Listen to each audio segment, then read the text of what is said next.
What is going on, everybody? Welcome to another edition of the NCAA baseball live play-by-play between the Pepperdine Waves and the Cal State Bakersfield Roadrunners. So it should be starting. Obviously, the game should be starting in a couple minutes. Obviously, still in the. Hopefully, we can get through pregame. You'll get to the starting lineups. Before we get all to that, if you guys are new to the channel, definitely smash that like button. Definitely hit the subscribe button if you guys are new to the channel. Yeah, we're on the road to 400 subscribers, so if you guys want to help out, definitely hit that subscribe button as well.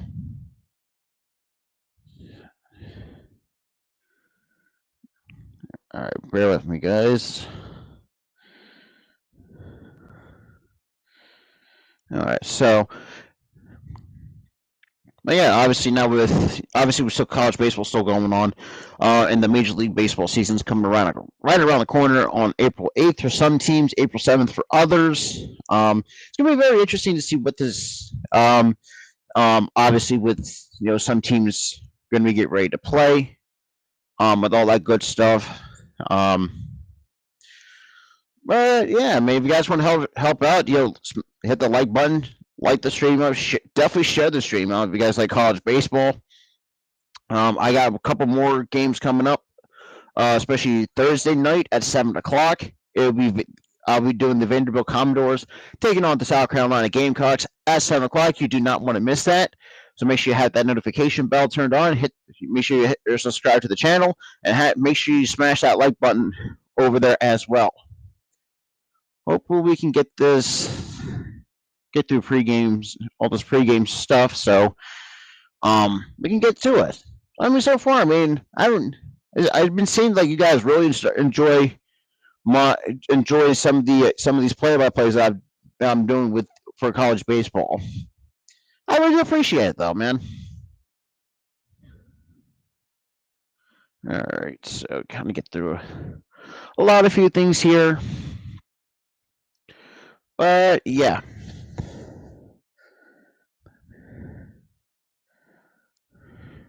Let me.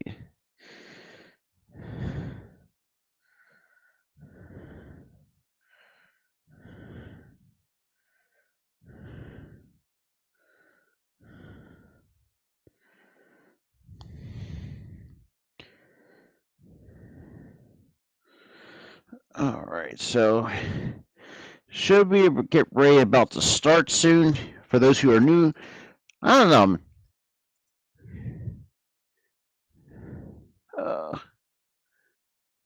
One second.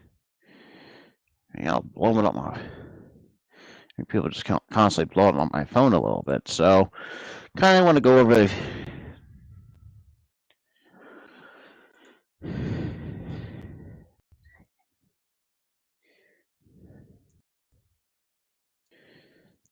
But yeah, hopefully once the. Obviously, because I am watching from ESPN Plus. If you guys do have ESPN Plus, I would, if you want, because that's pretty much where you're going to see a lot of live college baseball games. Some who are going to be on actual ESPN networks themselves, but majority of the time they're going to be on what do you call it, the ESPN Plus.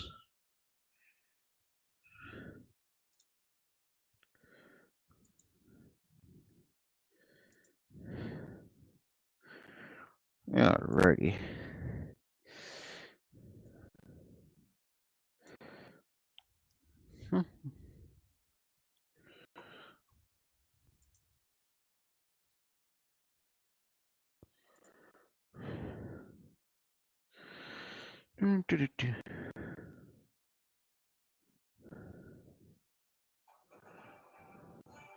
Alright, looks like we're going to get ready for the pregame festivities with Pepperdine with a 10-8 record, against the 8-10 Bakersfield Roadrunners.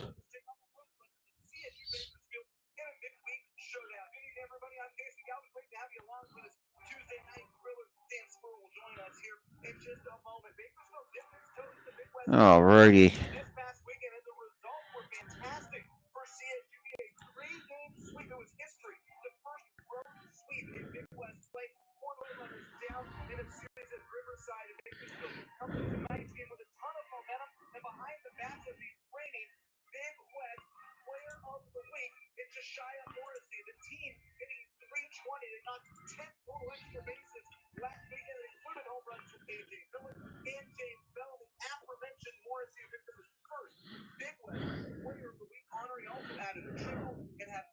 Kind of showing some highlights from some of the players from Bakersfield.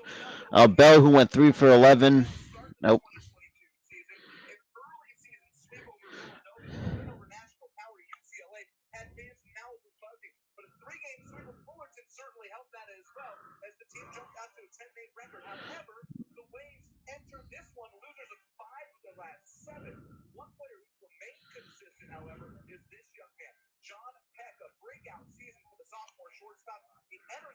Alrighty.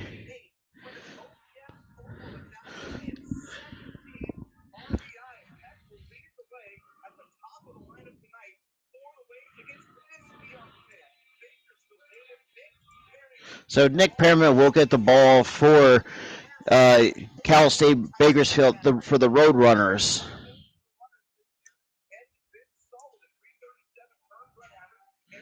So for the Pepperdine Waves, John Peck leads off, batting first. Connor Bradshaw batting second, playing center. John Malinchak batting third, playing right. Ryan Johnson batting fourth, catching. Cam Conley batting sixth, or fifth, I should say, playing second. Nolan Lingley batting sixth. Oh, and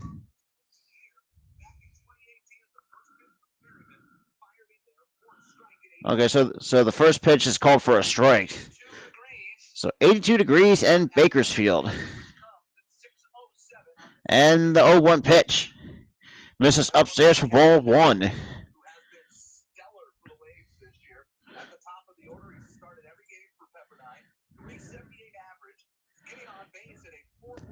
And the 1-1 pitch kicks, deals, swings and misses for strike two. So John Pegg is now down to the hole, 1 ball and 2 strikes. Out of John Pegg, sophomore shortstop out of Moorfield,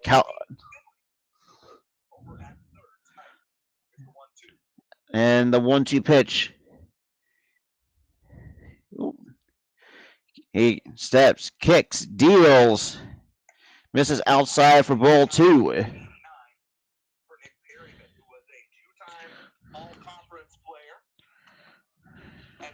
High School. His older brother was a star at Bakersfield High School, went on to pitch at the University of Southern California.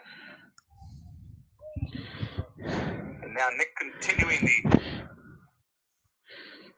baseball legacy. And time has been called. That time John Peck decided he had waited a little bit too long and calls time.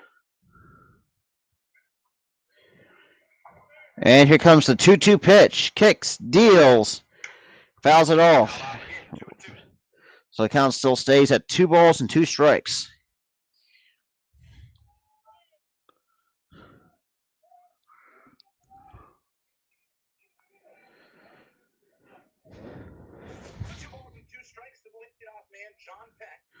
So John Peck. And the 2-2 pitch. Kicks and deals. And swings it right. And hits it right off of Perryman. And misses, throws it away. And Peck reaches first. So that'd be the first base runner for the Pepperdine Waves.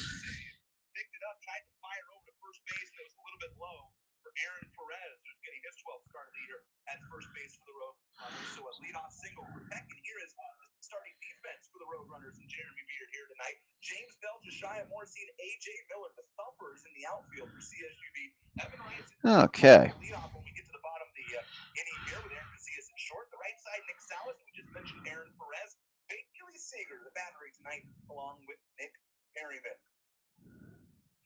And the pitch misses downstairs for ball one to Connor Bradshaw.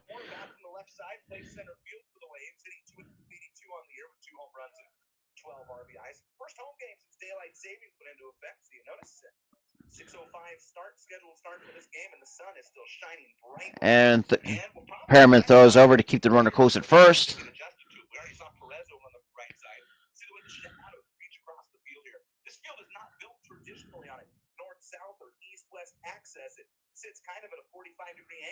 And the 1-0 pitch misses outside for ball 2.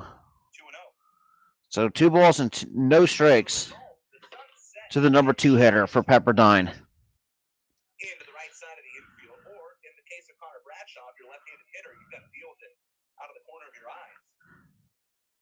And another throw over from Perriman, and managed to keep the runner close at first.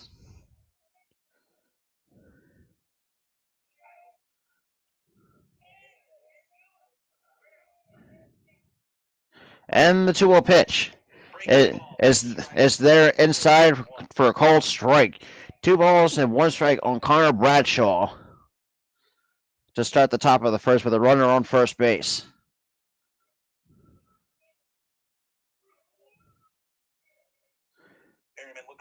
And Perriman throws over again to keep Peck over at first.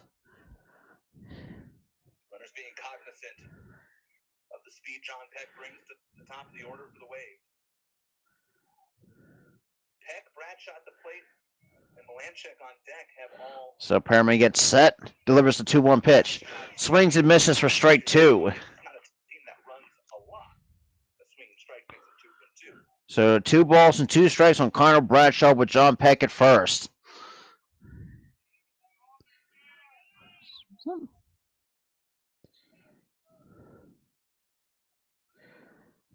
So Perriman gets the sign, gets set, and delivers the 2-2 pitch. And just misses outside for ball 3.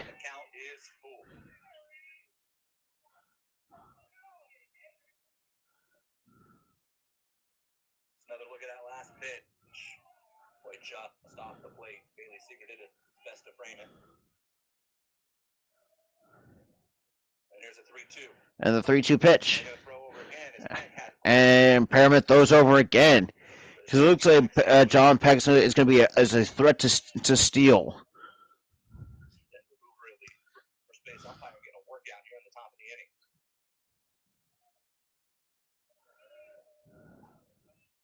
And the pitch.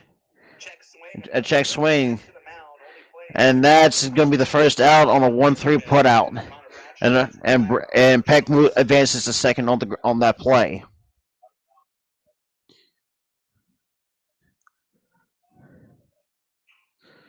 So obviously right now I see the game's obviously it's 6:13 p.m.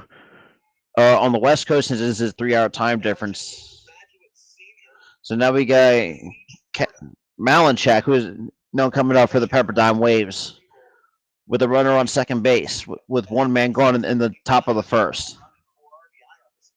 So from Delray Beach, Florida, Mike Malanchak.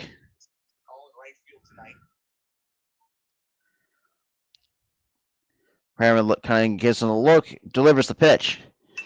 And that swung deep right, and foul ball out of play. As a long first strike.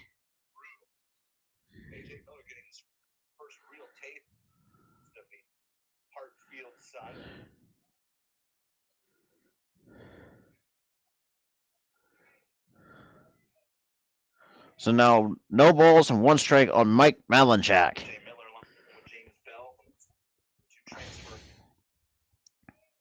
Students here at CSU that came from the University of Oregon. Boys, Jeremy Beard happy to have each of them in the outfield. And the 0-1 pitch misses upstairs for ball 1 on Mike Malanchak.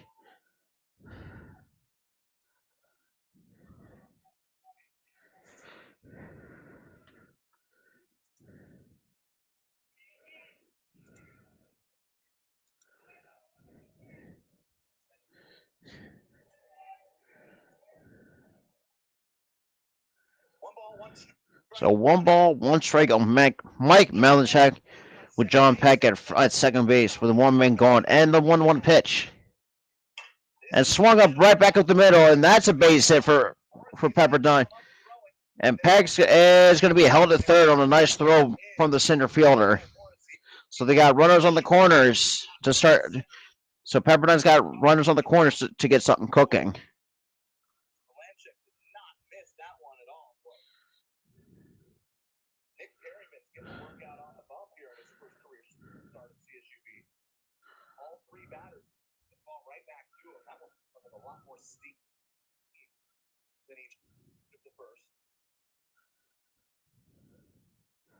So we get the number 4 hitter up.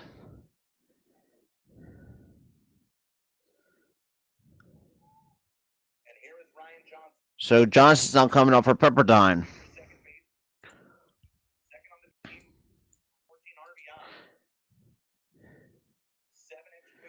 And the pitch hits the inside corner for strike 1. So no balls and 1 strike to Ryan Johnson.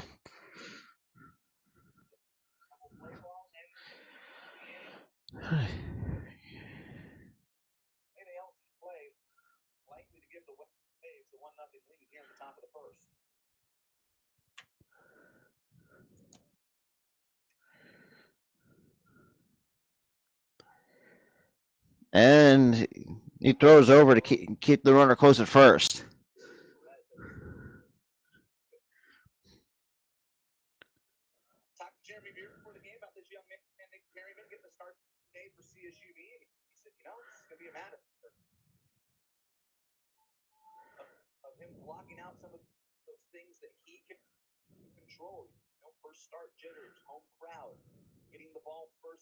And the 1-0-1 pitch.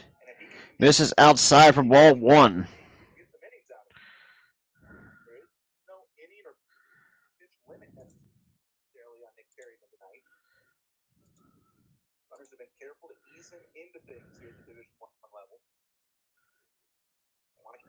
Perriman gets a sign from this catcher and kicks and deals the 1-1 pitch. Misses upstairs for ball 2.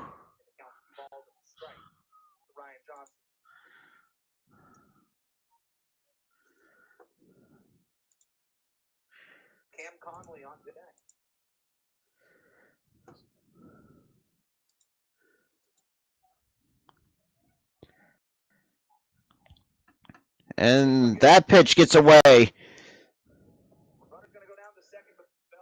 So Peck still holds at third, and the runner moves up to second. So we got runners on second and third. 1 man gone. Count is 3 balls and 1 strike to Ryan Johnson.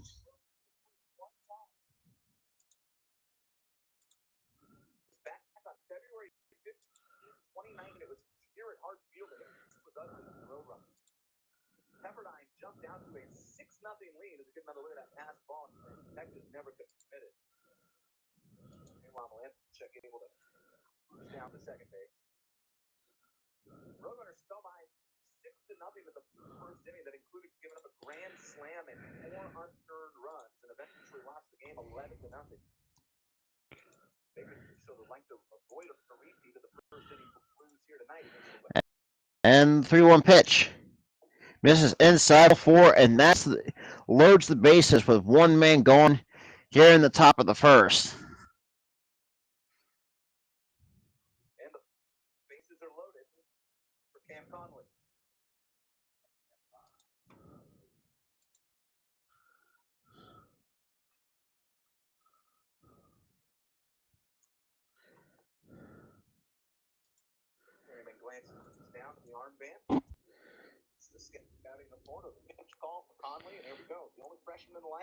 And the pitch is right in there for strike 1 on Cam Conley.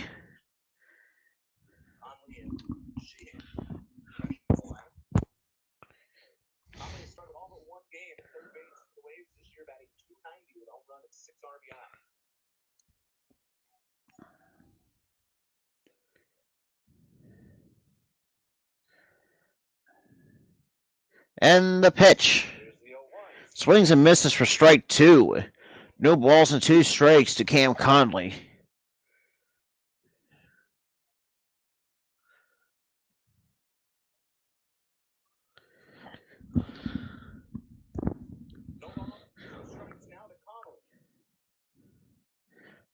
And here comes the 0-2 pitch. Swings and fouls it all to keep the count at no balls and 2 strikes.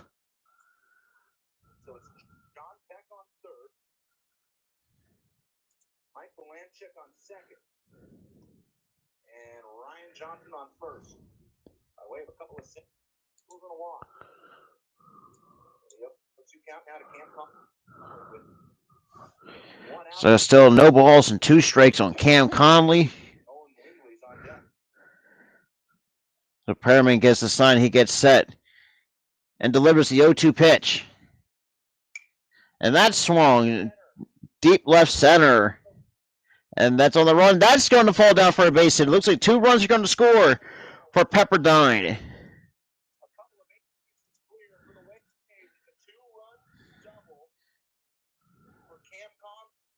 So Cam Conley comes out with a 2-run double for the Pepperdine Waves over the Roadrunners.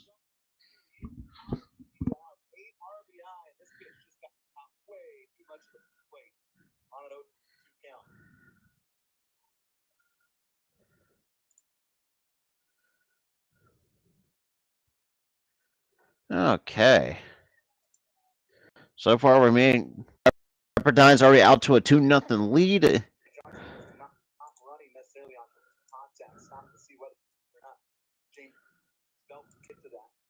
Johnson ends up on third. Conley on second, following that 2-run double.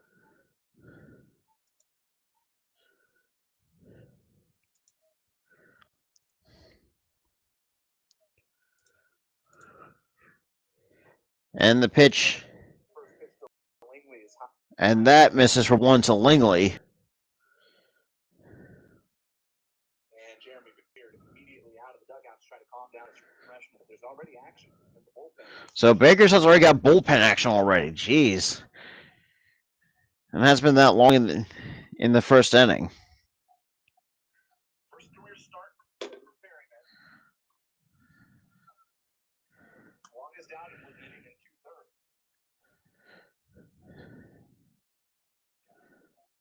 That's Kenny Johnson up in the pen. CSU. All right, 1 second, guys. I'm going to make some adjustments really quick. And we got a pitching change coming up. Damn. Well, man, that stinks. So they got some bullpen action.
had to change my the TV settings because my phone was kind of lagging when streaming the game, so I might miss some things. So just bear with me for a minute, guys.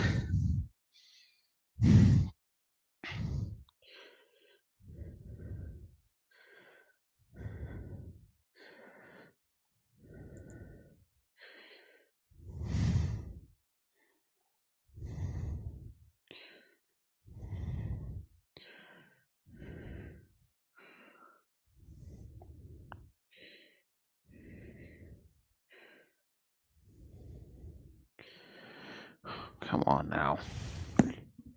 Okay.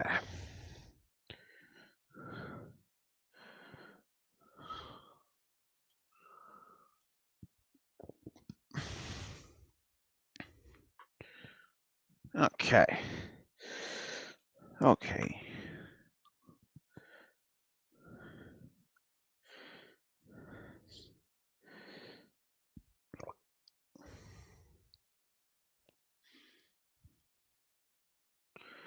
Okay. So I did pretty. So, like I said, I do apologize. So apparently the way Pepperdine's now up 4-0 over Bakersfield, and the 0-2 pitch misses outside for ball one. So we got a man on second, 2 men gone.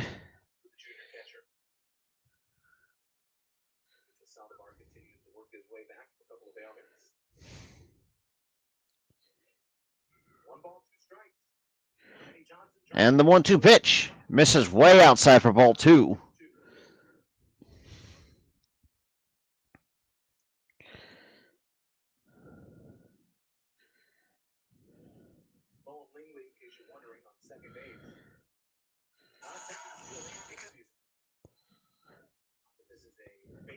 And the 2-2 pitch fouls it back to stay. Still stays the same at 2 balls and 2 strikes.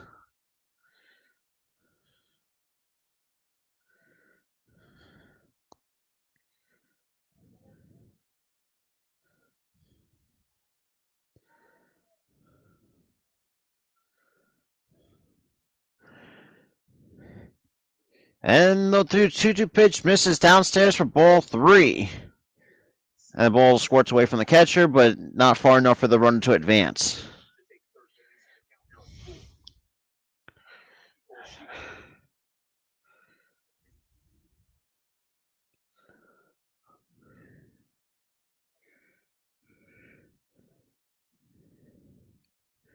And the 3-2 pitch swings and misses for strike three. And that's the end of the top of the first for the Pepperdine Waves. But I do appreciate for those who are coming in. Right now, unfortunately, I had to change up some technical issues because obviously I've been streaming on my phone, so now obviously that was kind of lagging a little bit. So I had to move to my TV, so I do apologize for that in advance.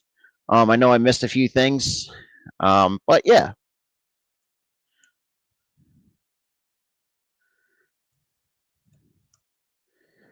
Yeah, for those who are new coming in, definitely smash that like button, share the stream out.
And it looks like we're back from commercial break. So it looks like Nathan Diamond is going to be taking the ball for Pepperdine, coming into this game with an ERA of 9, a 1-1 record.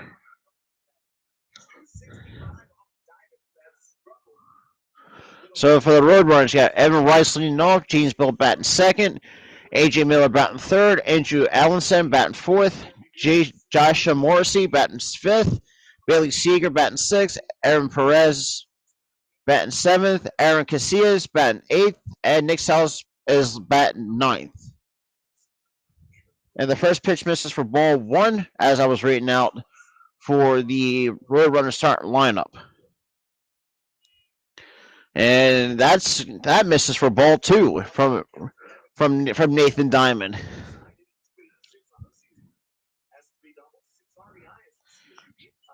And the 2-0 pitch that misses outside for ball three.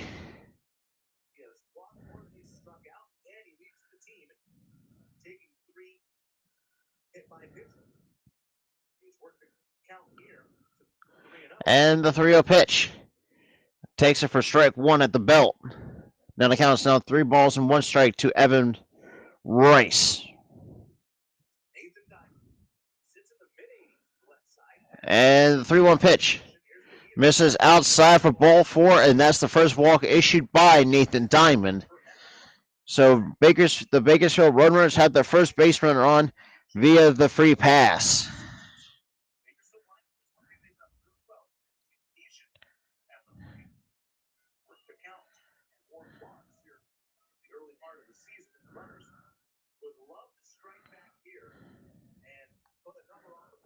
And James Belknap comes up for the Bakersfield Roadrunners with the main on first. Diamond delivers the first pitch to Bell. Misses way inside for ball one.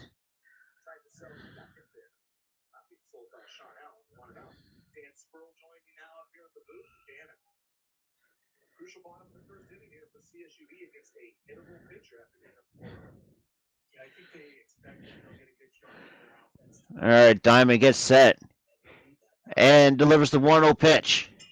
Swings deep right field, and the right fielder has it for out number one.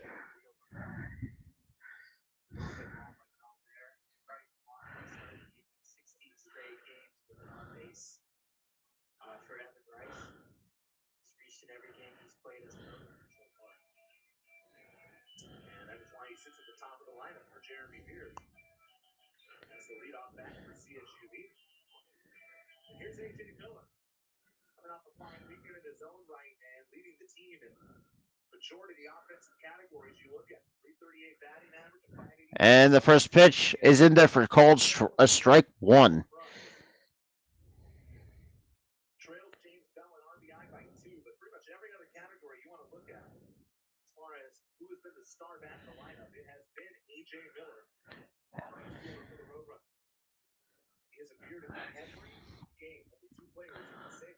And the 0-1 pitch swings and fouls it back for strike two.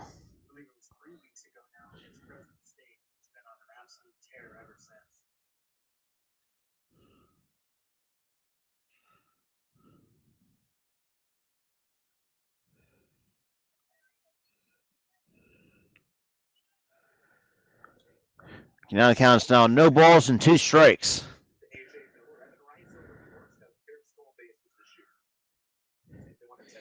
And Diamond kicks the deal, so the 0-2 pitch misses way outside for ball one.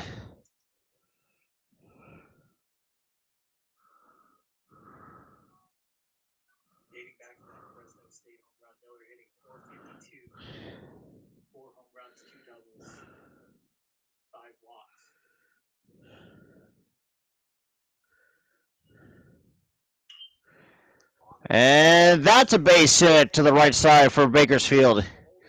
So they got runners on first and second with one man gone here in the bottom of the first.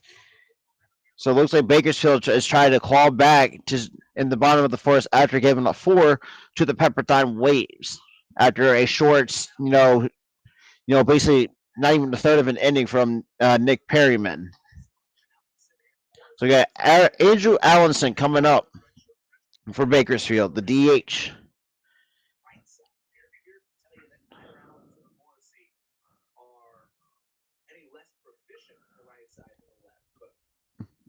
And the pitch. Misses down and in for ball one.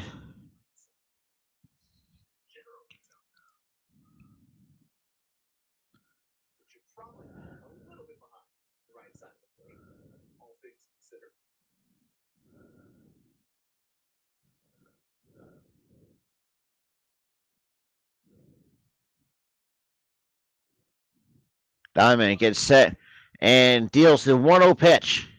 Swings and fouls it back for strike one. Counts now even at 1 ball, 1 strike.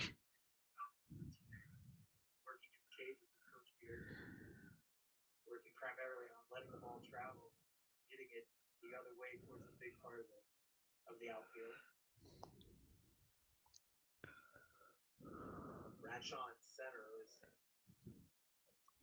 maybe 2 steps off of being right up the middle. Shaded to the right side. Diamond gets set and delivers the 1-1 pitch. Misses downstairs for ball two. So now 2 balls and 1 strike on Allenson.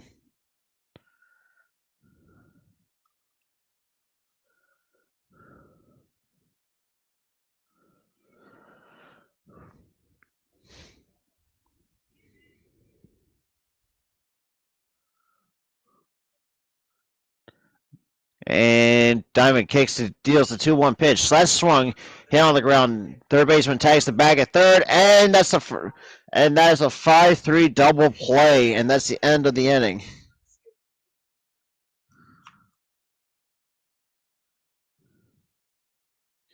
And that's the end of the going to the top of the second after a short commercial break.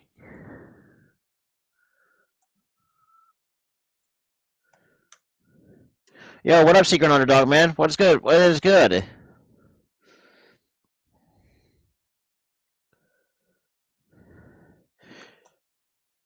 But yeah, huge shout out to the 3 people watching the stream right now. I do appreciate you guys coming through on the stream. Obviously, probably one of my late night college baseball streams that I've done so far in regards to some of these college baseball streams that I've done.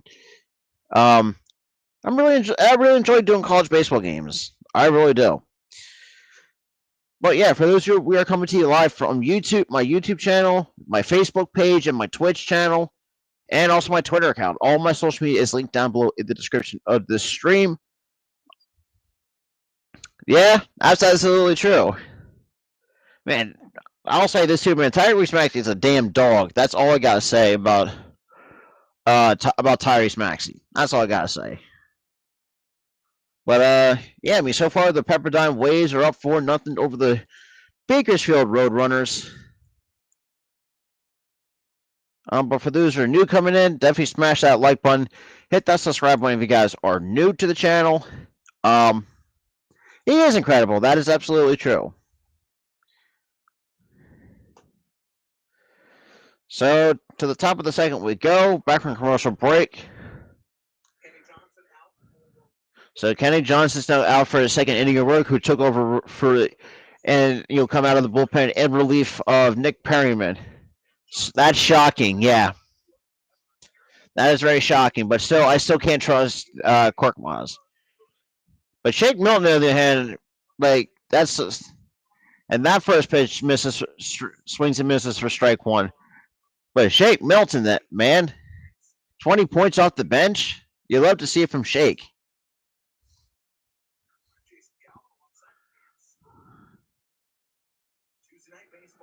And the pitch just misses inside for ball one. Yeah, that's true. I didn't watch the game, but I know how crazy it was from when I looked at the statistical standpoint of it. And here comes the 1-1 pitch. Here's the outside corner for strike two. Now 1 ball and 2 strikes.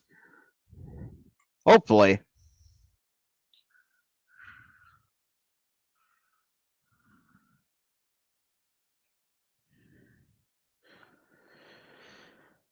And the 1-2 pitch. Swings and fouls it off for strike to keep the count at 1 ball and 2 strikes. Johnson remains a strike away. Entering the first wave of the inning.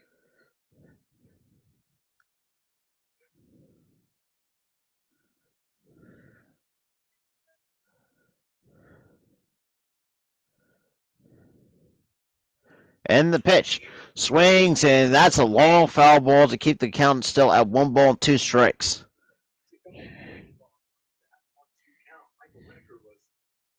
Sitting dead red on the inside fastball. One of the Coyotes out in the field tonight.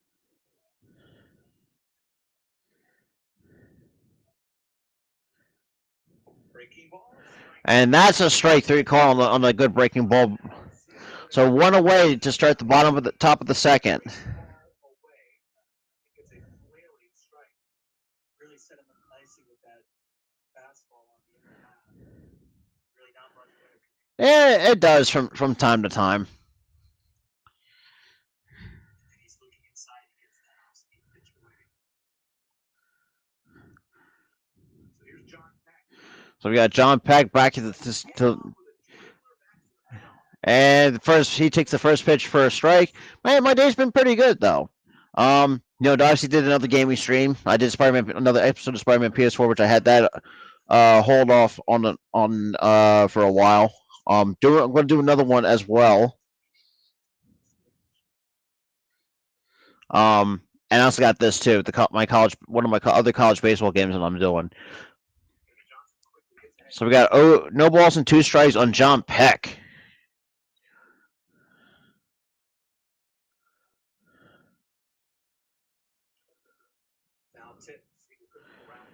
And fouls it back to keep the count still. No balls and 2 strikes. No worries. You can always just watch the recording of it. That's the good part. That's the good thing about it.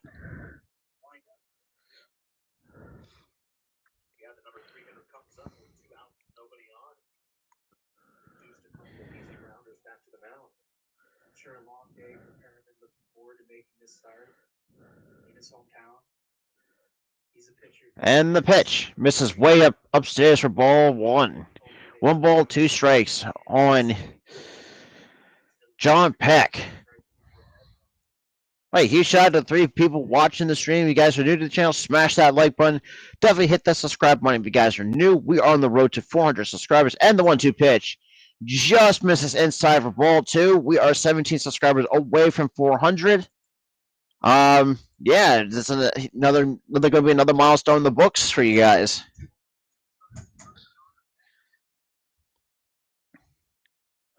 And the 2-2 pitch swings, and that's a base hit. Oh, no, I'm sorry, that's a line out to the short for out number 2 from John Peck.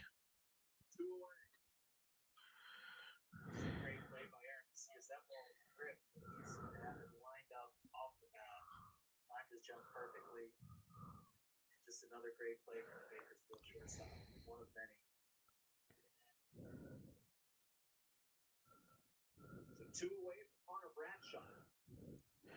And first pitch misses outside for ball 1. On a similar play that got Peck aboard, with dribbler back to the mound.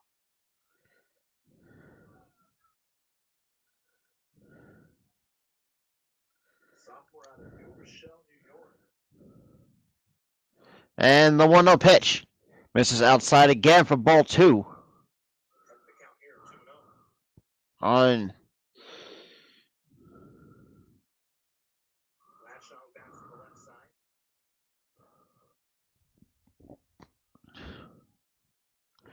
and here comes the 2-0 pitch. Misses inside for ball 3. So 3 balls and no strikes.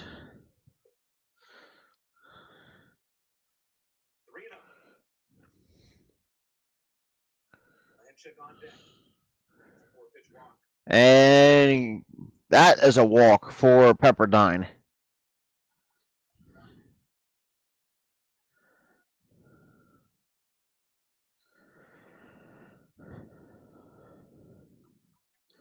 So we got 1 man on with 2 outs in the top of the second.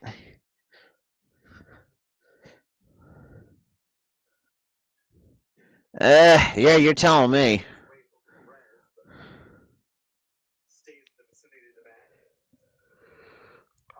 Bradshaw 3 for 5 in stolen base attempts 2022 season. So Mike Malinchak now comes up for Pepperdine with Bradshaw right on leading off first base. And the pitch misses downstairs for ball 1 to Mike Malinchak.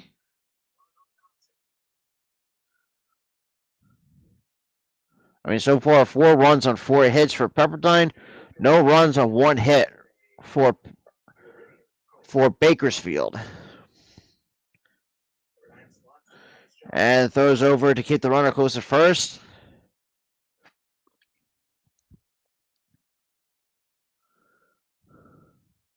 No in-state tuition for Pepperdine. Still plenty of California kids on the roster. That opens up the opportunity to go elsewhere. I don't know, man. And here comes the 1-0 pitch. Misses way inside for ball 2. 2-0. Private University over the coast in Malibu.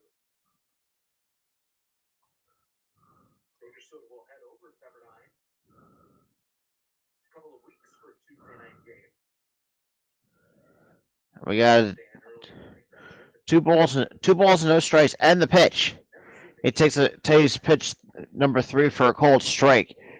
Now the count's down 2 balls and 1 strike on Mike Malinchak. That's what I've been hearing. I mean, that's been what's been really been talked about the last handful of days.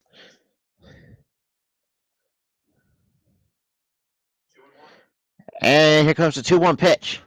And Malinchak swings and fouls it back for strike 2. Now the count's now even at 2 balls and 2 strikes to Mike Malinchak.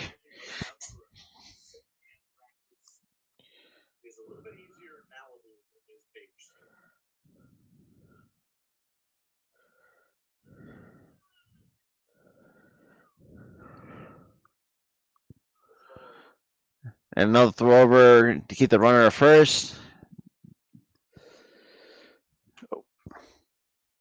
Oh, of course, my TV kicks me out. God damn it.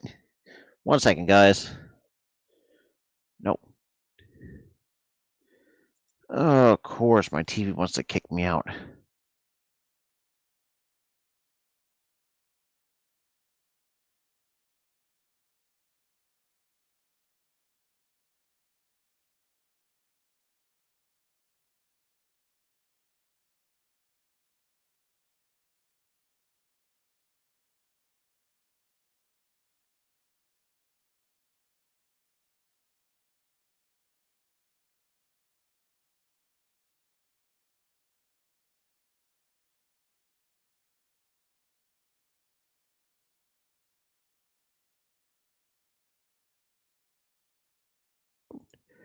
Sorry about that. Apparently, my TV wants to kick me out and try to watch the game, or try to at least call the game for you guys.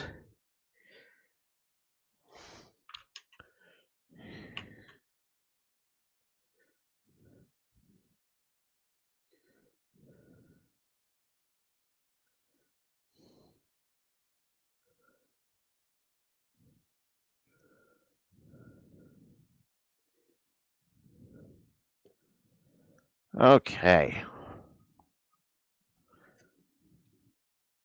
Okay, so it looks like we're, I guess, bottom second by the looks of it by the time. So I guess the inning is over. Oh, lordy, lordy, lordy.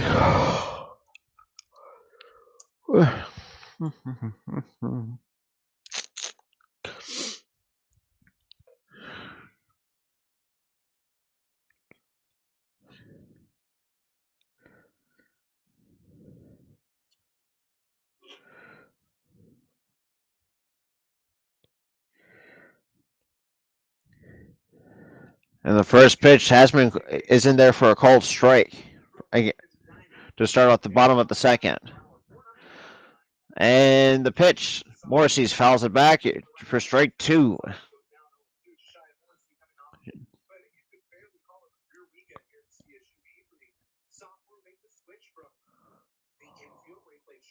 second base a year ago, out to center field this year. But now he's reigning Big West player of the week. He goes down swinging. And that's a strikeout on Morrissey. One away to start the bottom of the second. And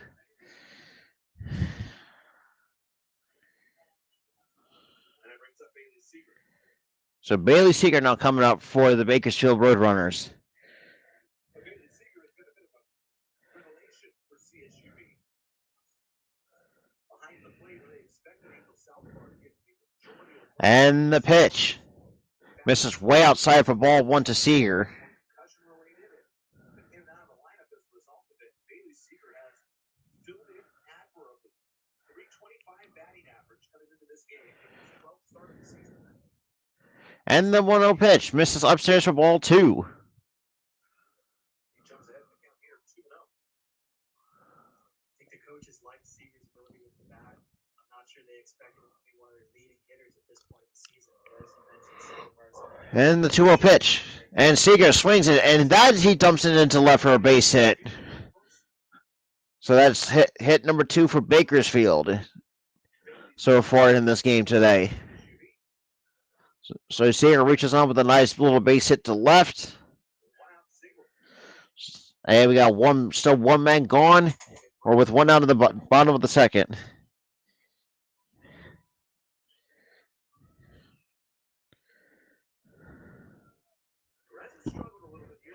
Yeah, and that's the thing too. I'm actually going to start calling more baseball games as well. And the first pitch swings and misses for strike one on Aaron Perez, who's from Santa Ana, California. This is probably one of my later college baseball streams that I've done. But then again, scratch that. The very first Vanderbilt game I've done was at 11:30, so that was my latest. And that's in there for strike two on Perez. So no balls and 2 strikes on Perez with 1 out in the bottom of the second. Runner on. So we got Diamond. Looks like it's a sign. Gets set. And here comes. He delivers the 0-2 pitch. And Perez fouls it. Looks like fouls it off his foot. I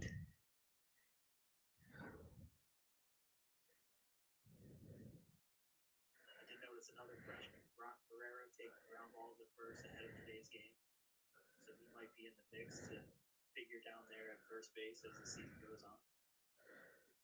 BJ Miller out in right field, another candidate. I have not finished Resident Evil 2 yet, but I did start doing Resident Evil 3 on the channel as well. And Perez strikes out on the looks like on a breaking ball in the dirt for out number 2. Across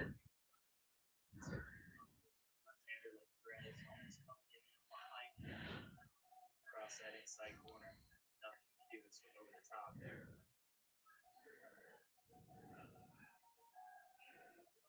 That brings up Aaron Casillas.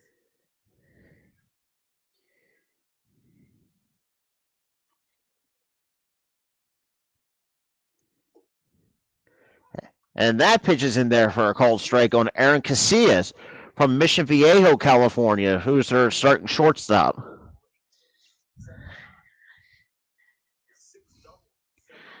I like the Resident Evil 3 remake in my honest opinion. And the 0-1 pitch. And that's a pop up to foul territory. Third baseman has it, and that is the end of the inning number 3. Oh. I forgot to change the scoreboard.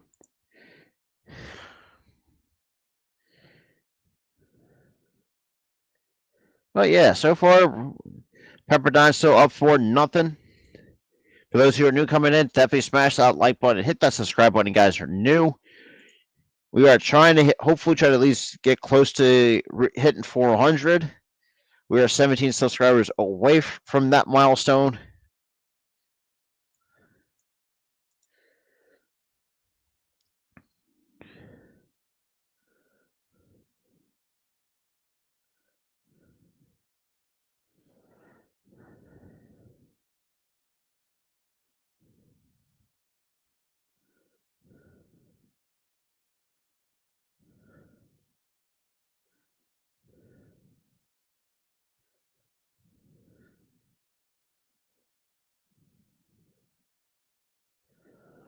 Okay.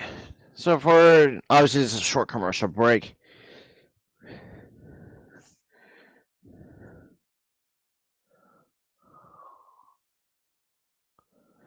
Oh.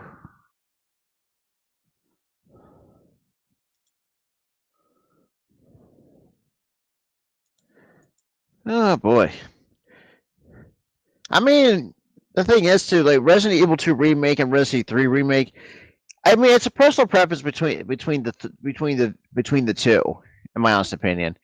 But obviously, back from commercial break, we're in the top of the third. For CSU trying to eat away at some innings. So Nick Sal leads it off for Pepperdine. Side of the scorebook at 4 for Pepperdine. And to do so this inning, he's going to have to restart all over again. And the first pitch to Sal is misses upstairs for ball one. Ryan Johnson within Camp Conley. Down check was worked into a full count before Connor Bradshaw was thrown out to end the second inning.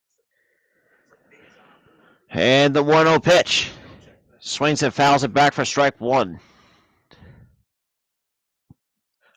I really hope so, because I'm really that would be very interesting. I'm probably not going to stream 4 because it's kind of at times Resident Evil 4 is a pain in the ass. I will try to stream. Hang on a second, and that's in there for strike 2. But before I was going to finish my thought, I am going to I'm going to stream Resident Evil 7, and I'm going to restart the Resident Evil Village that series as well. So Secret Underdog, so you won't have to miss it. And the 1-2 pitch swings and fouls it back to stay alive in the count.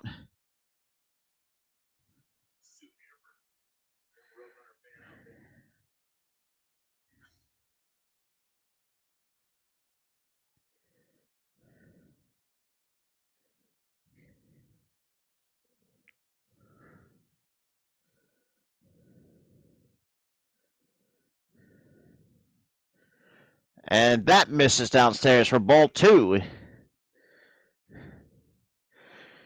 I think tomorrow I will do Resident Evil 7. So I'll do that series as well on the channel. I'll stream Resident Evil 7 tomorrow. Oh yeah. And Salas fouls it back to keep the count stay at 1 ball and 2 strikes. Absolutely. Or I might do Resident Evil 7 tonight. Depends on how long see if we can do after this game gets done.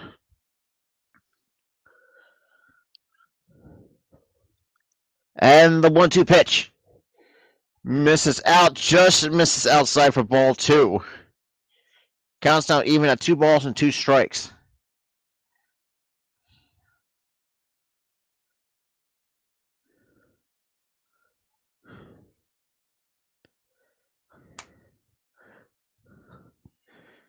There's the full count delivery. Or full count? I mean, who's messing with the scoreboard now? And the pitch. Okay, no, that's ball 4. Apparently he screwed up the... Oh, I was about to say, it's...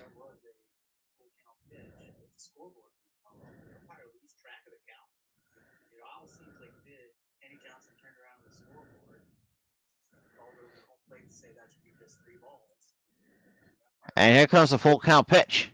And now he walks.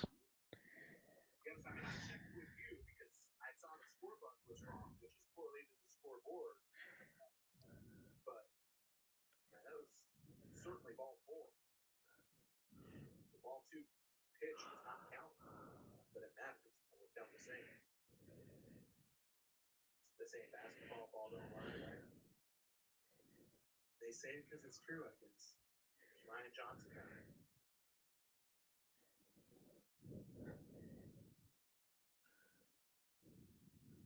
Johnson worked the walk back at first. And that pitch misses for ball 1. So right now, Pepperdine's got a man on first with nobody out. Now 1 ball and no strikes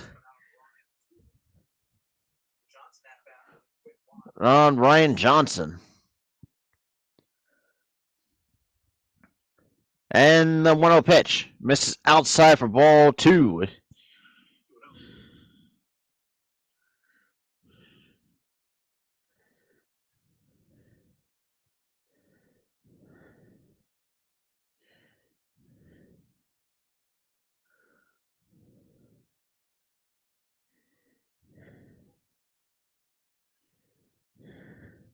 And the pitch swings and pops it up. First baseman has it, and that is out of play. Oh, he makes the catch. That's the first out of in the top of the third.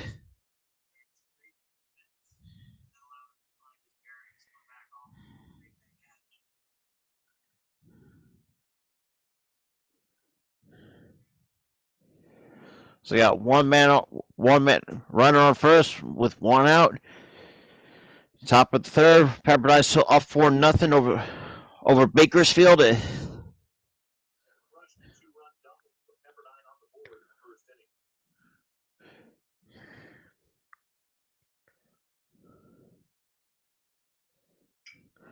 And that's swung, and that pops it out of play for strike 1.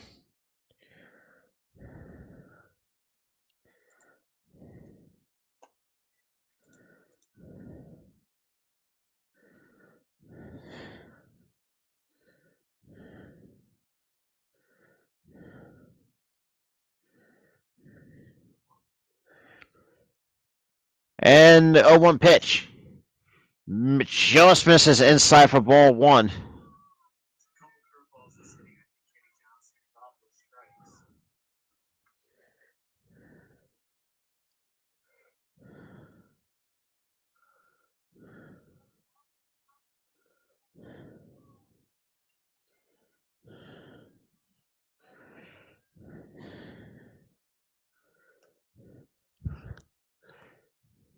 And the pitch hits the outside corner for strike 2.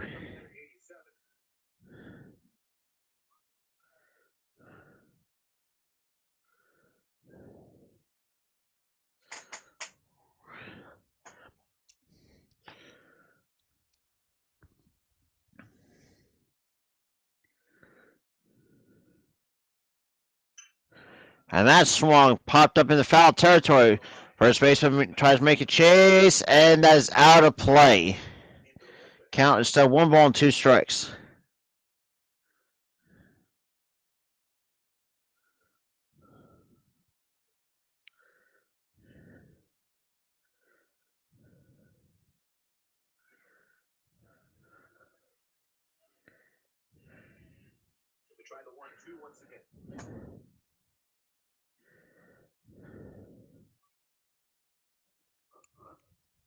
And the 1-2 pitch misses inside for ball 2, and the throw down, and the runner's in there safely. And that's a stolen base for Pepperdine.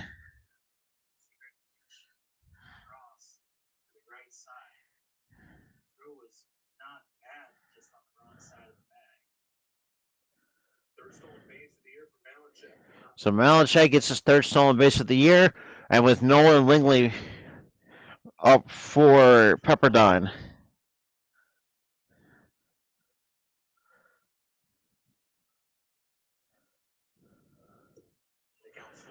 And full count to Lingley.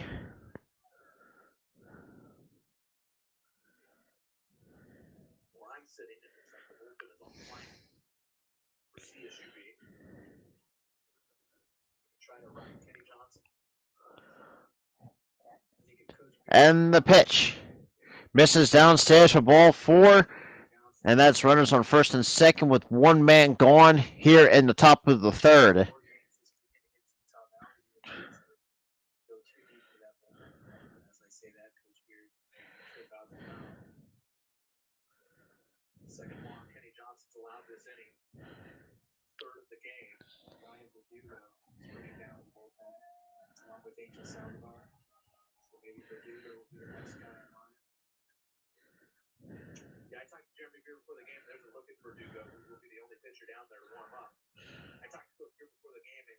he said, just as Cody Tucker runs down as well. Cody Tucker was on the list to pitch in this game, according to Coach Beard, but excuse me, he said Fonte Butler would not be available in this game. Battled through some shoulder fatigue, and they don't want to wear him out before we get to conference play. So Cody Tucker then has been throwing excellent out of the bullpen, really hard stuff of late. Not giving up a lot of hits. Struggled in his first appearance of the season in the opening day start, but since then has been very good. Ryan Verdugo picked up his first save as a Roadrunner in Game 3 last week. And that pitch hits him. That loads the bases. I think Kenny Johnson's argument right now is what effort did he make to get out of the way of that, which is, of course, a rule that came into play in college baseball 3 seasons ago. You cannot simply just stand there unless the ball is so obviously going to hit you that you're protecting yourself. But there will be no argument about it from the dugout. I don't believe that is challengeable. I have to go read through my challenge notes. Of course, we have replay review for the first time this year. That rule took center stage down at LMU this weekend. And the pitch misses. And that's misses for downstairs. Became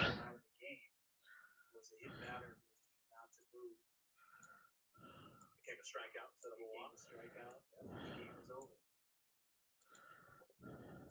Not a popular call with a number of people. And that pitch is the inside corner for strike one. The LMU players reacted like they would have faced like that. I could imagine. Quint Landis at the plate for the 1-1 count. Now the base is full of waves here at the top of the third. A couple of walks and a hit by pitch.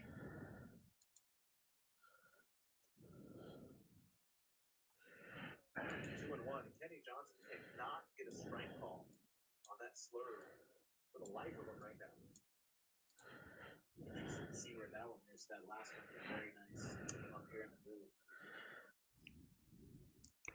So the count's now 2 balls and 1 strike. And the pitch, and that's swung, and that's a base hit through the right side. That's another run coming in for, and was it 2 more? So 6-0 lead.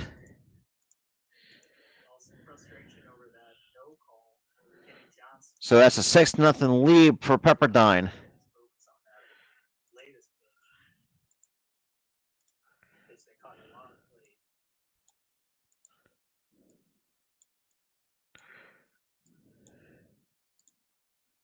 So 2 on, 1 out, 2 across now.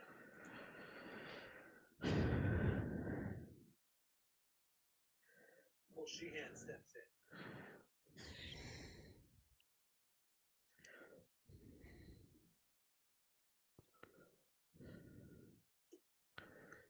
First pitch strike.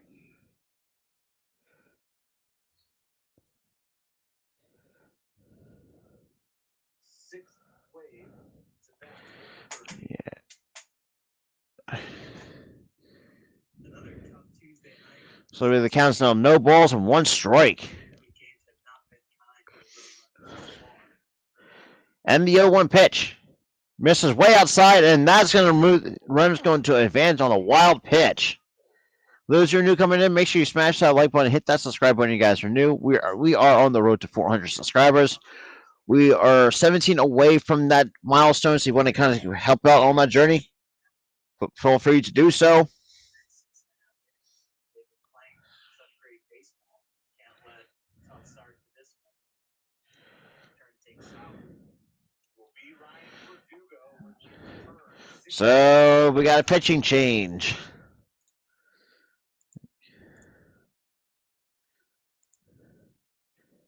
Okay.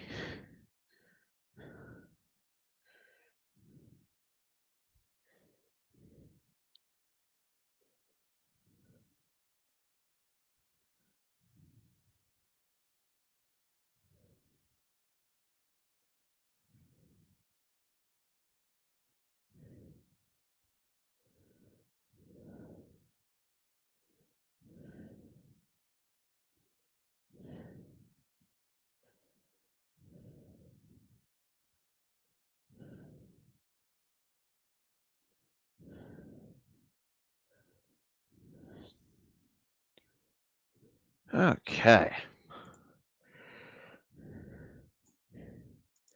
Yeah, what's going on, AJ? Hey, appreciate it, man. Hey, for and for an upcoming content creator, absolutely, absolutely, gotta show some love. Yeah, so far we got Pepperdine already up 6-0 over the Bakersfield Roadrunners at this point. So obviously now they actually had to go back to the bullpen. But yeah, right. I think this year it's going to be very. I'm really looking forward to Major League Baseball this year. Start calling some games this year, which is going to be very fun. Especially the Dodgers series too, where I'm going to be pretty much going to be up like for the. Absolutely.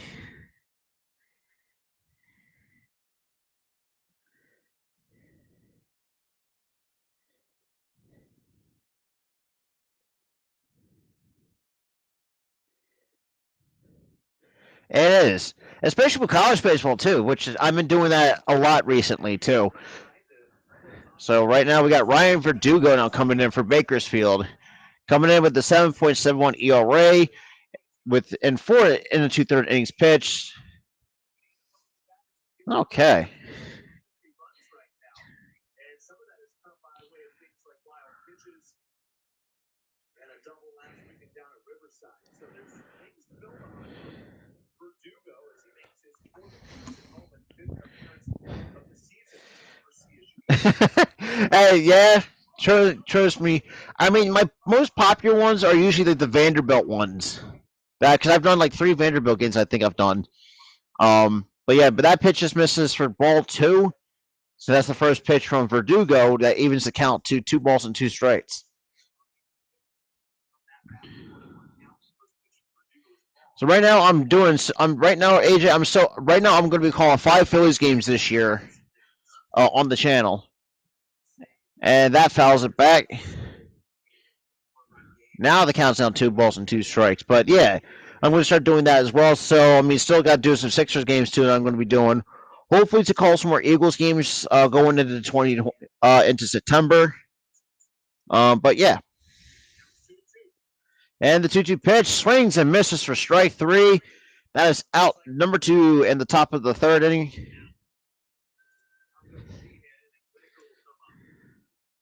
seventh batter of the inning for the Waves. Verdugo will be looking to put an end to the third inning, limit the damage.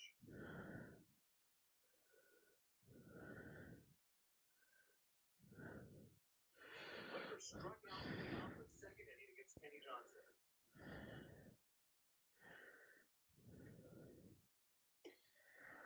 And that pitch misses inside for ball 1 to Michael Winokur.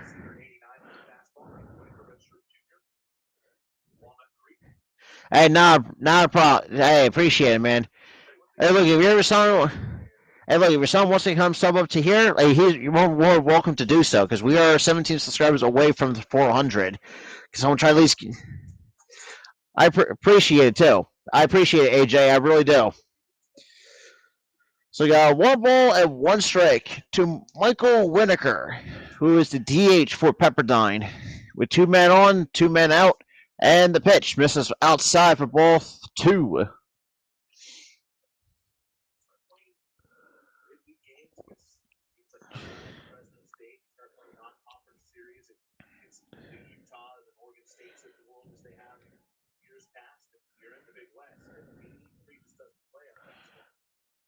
And the pitch swings it back and fouls it off for strike 2. A lot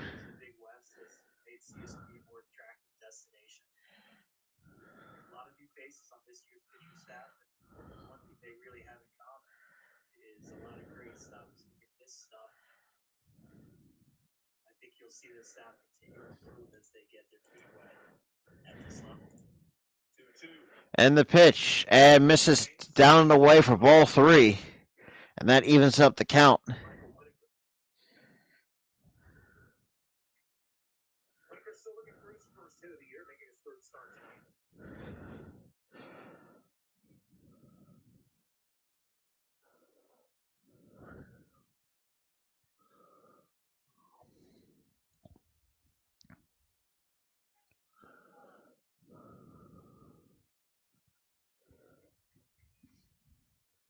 And the pitch. And misses outside for ball four, and that loads the bases again. Verdugo pitching fairly carefully there to Winokur. Didn't want to give in. Loads the bases now for John Peck.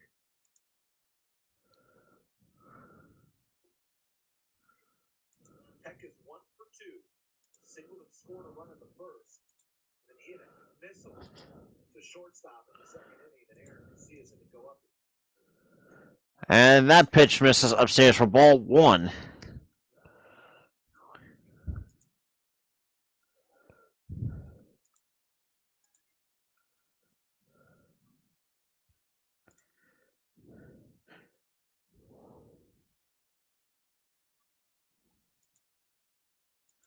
And the 1-0 pitch. Swings and misses for strike one. That's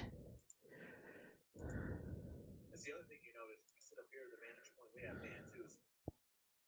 88 hits a little differently depending on whose arm it comes out of slot movement. And Verdugo is not the most physically imposing pitcher out there.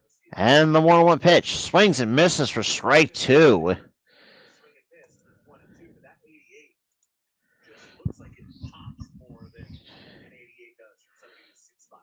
And it does have some life on it. I imagine it surprises hitters. You mentioned Verdugo, true freshman, slightly smaller than some of the So other Verdugo gets set and delivers a 1-2 pitch. And fouls it back to keep the counts the same at 1 ball, 2 strikes.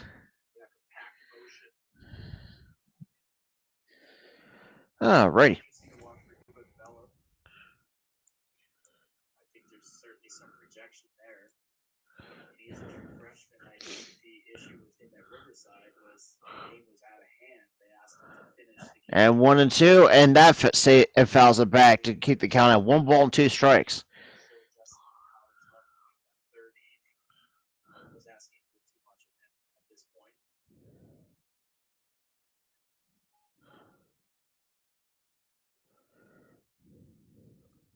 But they've trusted him in some big situations. This one, another instance. I think he's proven he's And the pitch swings and fouls it back. Verdugo made his debut against Oakland. Gave up a couple of runs, but then he came in and combined to throw 1 2/3 shutout ball against Kansas State and Utah. They threw him right into the mix. And strike three called, and that's the end of the third. Pepperdine's top half of the third. Obviously, with a short commercial break, we are going to the bottom of the third after that, with the Roadrunners still down 6-0.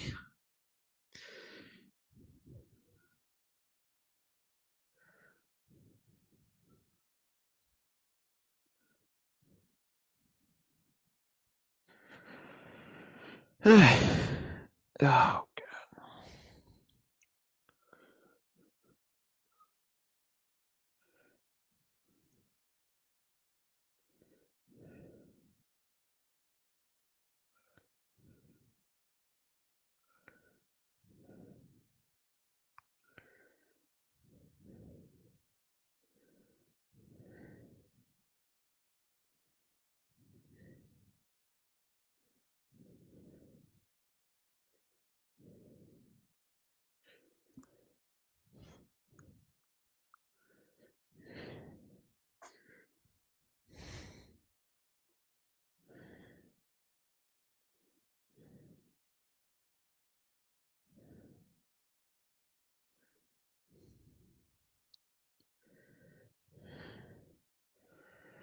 well, yeah, huge shout out to the two viewers watching the stream right now.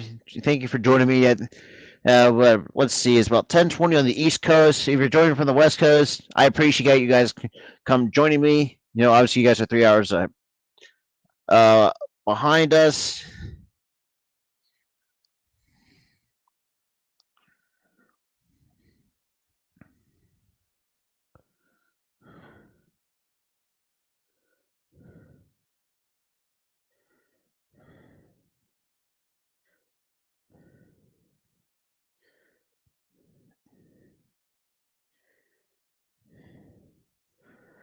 And I apologize. So right now to the bottom of the third, counts down 2 balls and no strikes.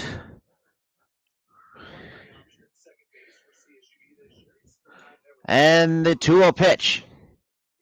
And that's taken for a called strike. So 2 balls and 1 strike.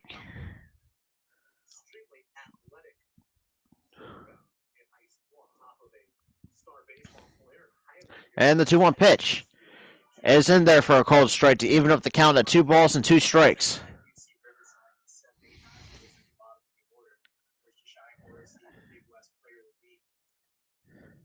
And the 2-2 pitch misses outside for ball 3.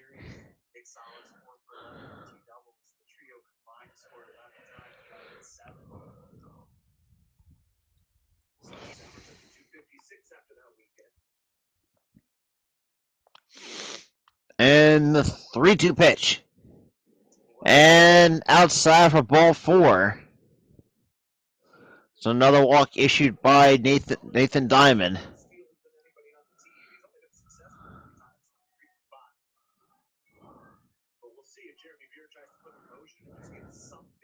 So now we got Evan Rice now coming up for the Bakersfield Roadrunners.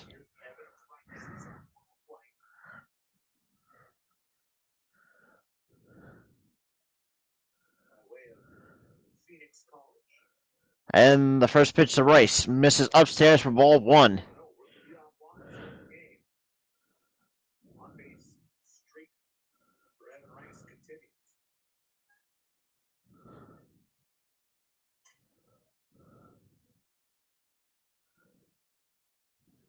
And the 1-0 pitch is in there for a called strike at the belt to Evan Rice.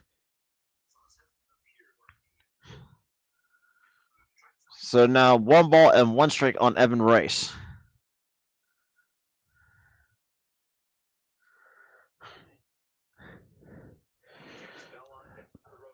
And the pitch misses outside for ball 2.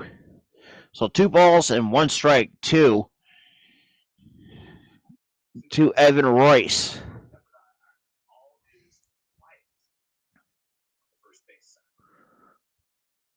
And the 2-1 pitch from Diamond kicks, deals, misses outside for ball 3.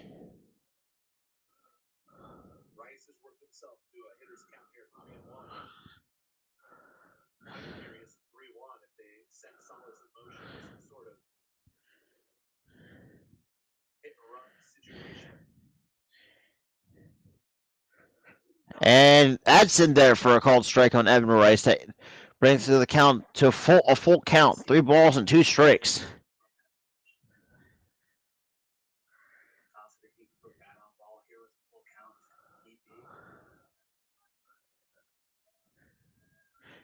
And the 3-2 pitch. Rice swings it and hits into a 4-6-3 double play. So that's a second double play from Pepperdine. 2 away in the bottom of the third.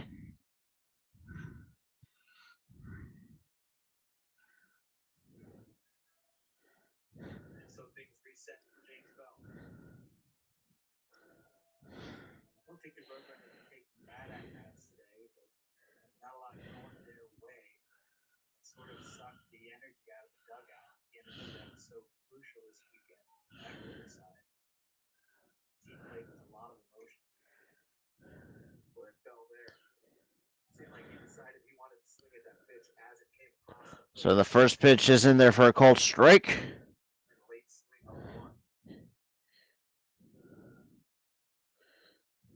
And the pitch is in there called for strike 2.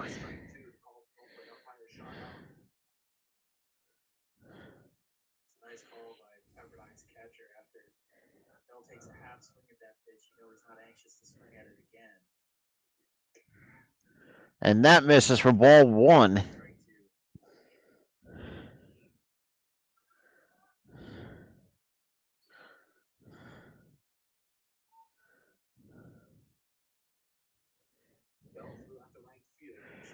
And the 1-2 pitch misses outside for ball 2.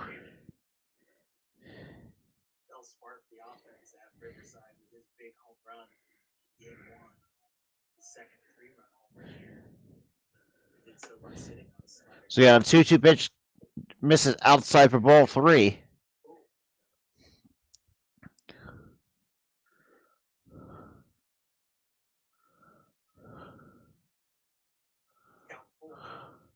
So yeah, a full count on Bell. And the 3-2 pitch. Swings it and fouls it back to stay alive with still the count at 3 balls and 2 strikes.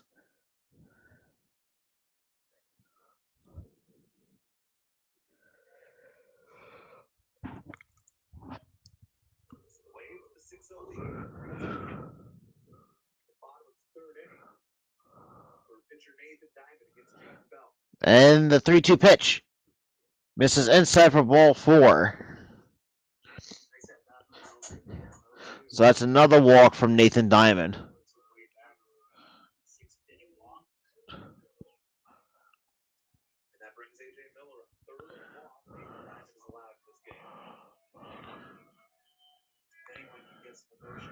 CSU dugout, it's AJ Miller. Both his home runs at Riverside easily over 400 feet. Lefties with Kevin Luba.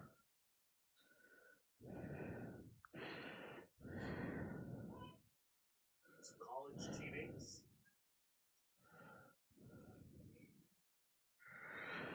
And that was a cold strike.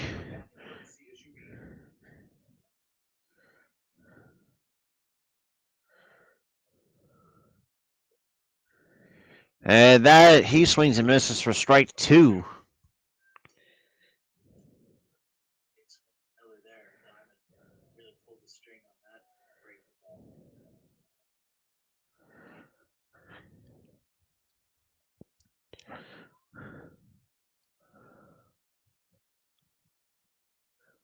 And the 0-2 pitch kicks and deals and misses way outside for ball 1.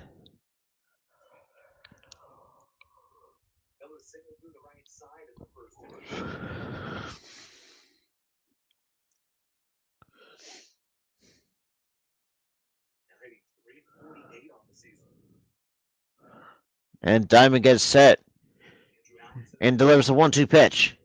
And just misses outside for ball 2. That's just on the borderline pitch. That could have gone either way. So Diamond, with the count now even at 2-2, gets the pitch sign he wants and gets sets. And delivers the 2-2 pitch. And misses downstairs for ball 3.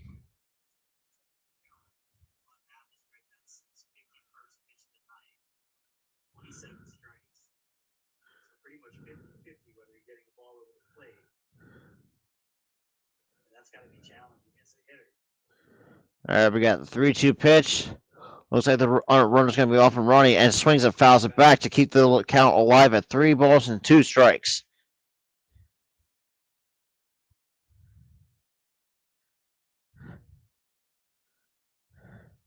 Yo, Jay Taco, what's good, my guy?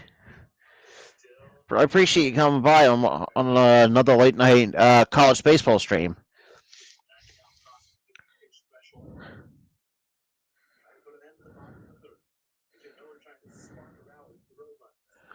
And that is strike 3 called. To the top of the 4th we go.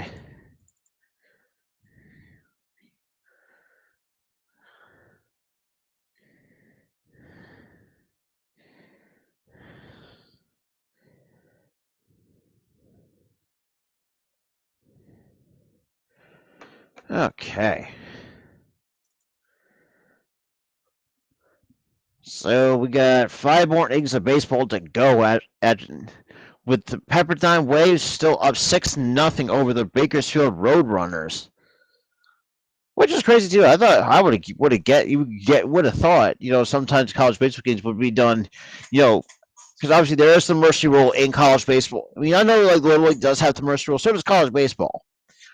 Sometimes rarely the mercy rule ever gets called in college baseball, from what I've understood or from what I remember, which is crazy.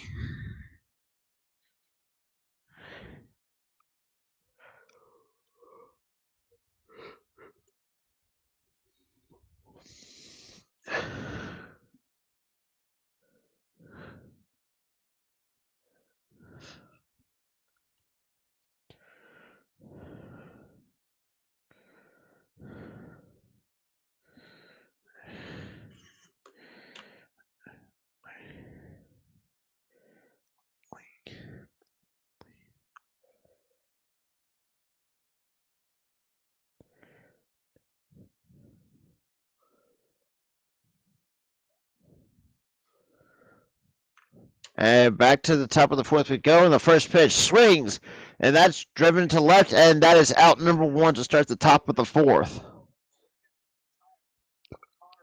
the first batter of the game to be retired on the first pitch from either side, and it comes to lead off the fourth inning. Ryan Verdugo is out to try to get a full innings work in here for CSU. So we got one pitch, one out for Ryan Verdugo and the Bakersfield Roadrunners. And the pitch from Verdugo, he kicks and deals. It's right in there for call strike one.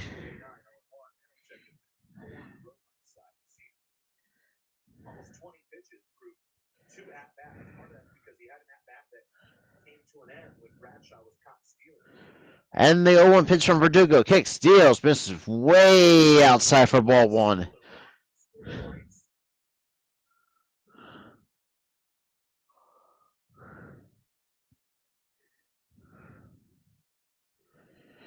So the count is now 1 ball and 1 strike from Ryan Verdugo, and kicks and deals. Just misses the inside corner for ball two.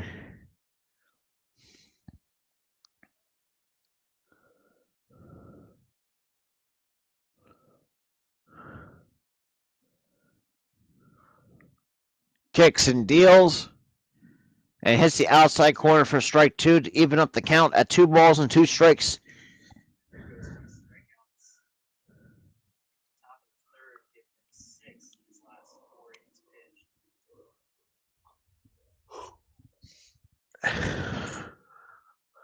And here comes the pitch. And that fouls it back to keep the count alive at 2 balls and 2 strikes.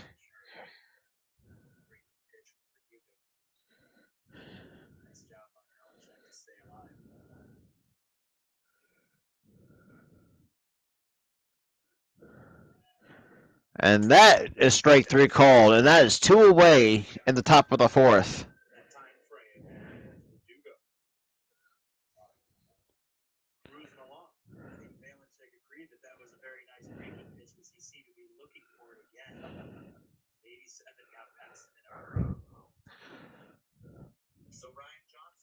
So Ryan Johnson comes up. And the pitch. Misses outside for ball one.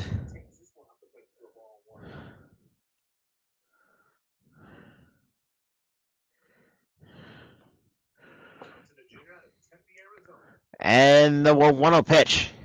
Swings and misses for strike one. 1 ball and 1 strike.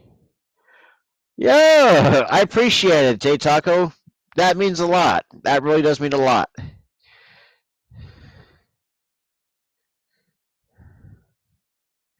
Appreciate it, man. And the pitch. And it's taken for strike 2 at the belt. So 1 ball and 2 strikes.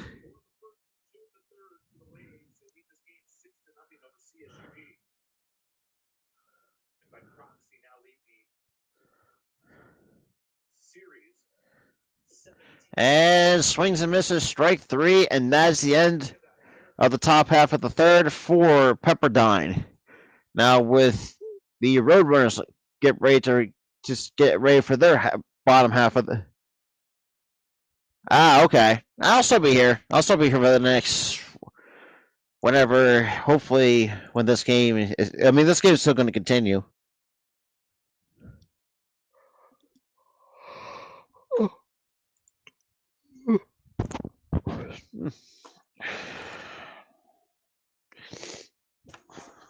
Yeah. Might as well grab me a snack.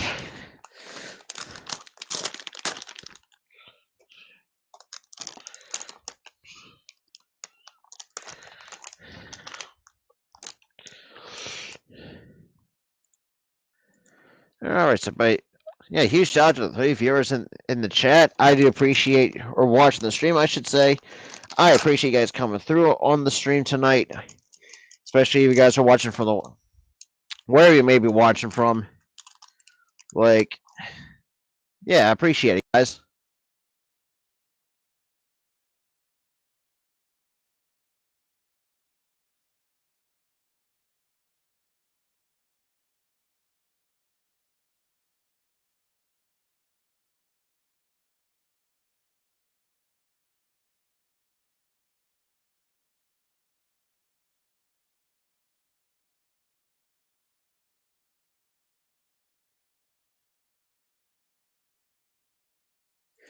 Yeah, I'll still be here, J Taco.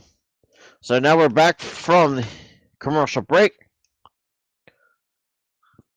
And we got the first pitch from Diamond. Kicks and deals. And swings and misses for strike one. And Seager faced Nathan Diamond and tried to put a run on the board. First time in program history against Pepperdine. They've won the first game between these two teams back in 2019. And that pitch misses outside for ball one from Nathan Diamond.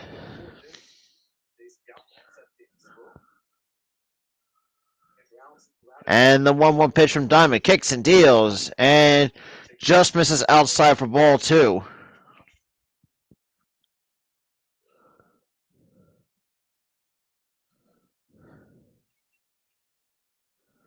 And here comes the 2-1 pitch. Misses outside for ball three. For the last inning, all four Roadrunner batters worked the count full.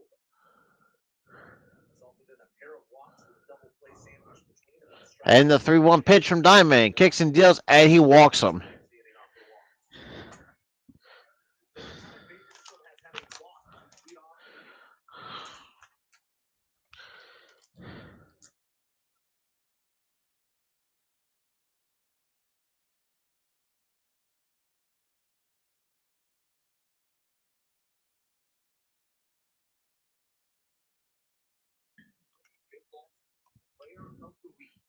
So you got a one man on first with nobody out in the top of the fourth, and the pitch.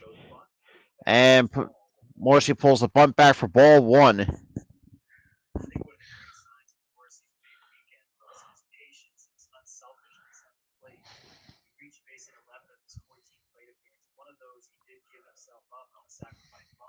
So we got a meeting on the mound.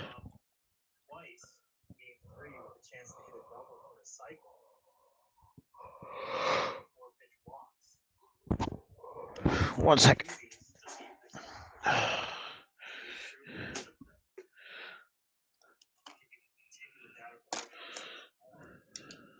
Okay. So the count's now 1 ball and no strikes on Morrissey.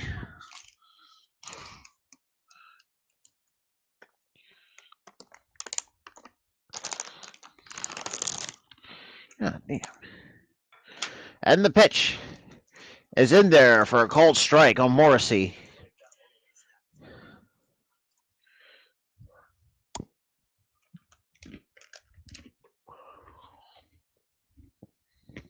And the pitch.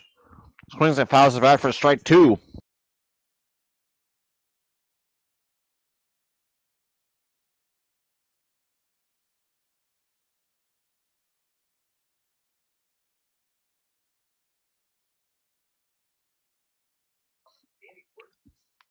And the 1-2 pitch.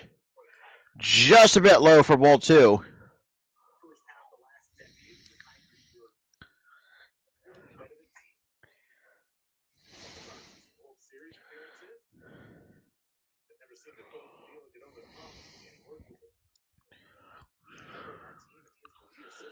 And that misses outside for ball three on Morrissey.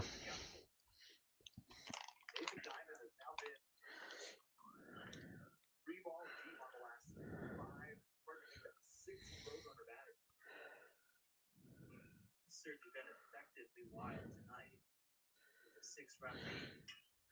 Morrissey skies this one. And that's it to shallow center field.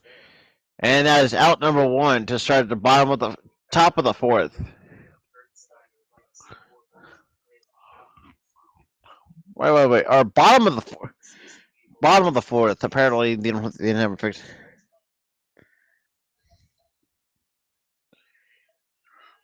now here is Bailey Seager.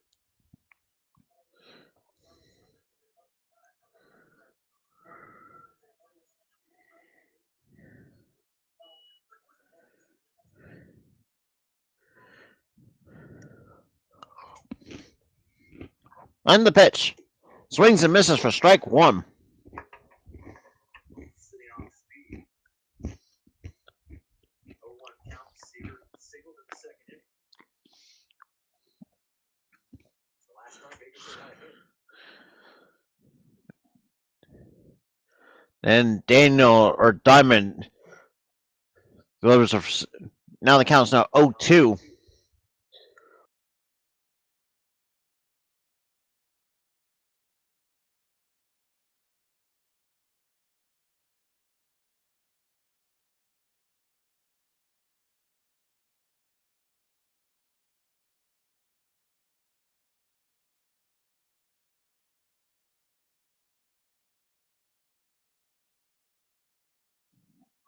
And that's fouled out of play. They keep the count still 0, no balls and 2 strikes. Great pitch off the outside edge for Diamond. Seager just able to get the end of the bat on that and spoil it. May have been a little late, but certainly too close to take.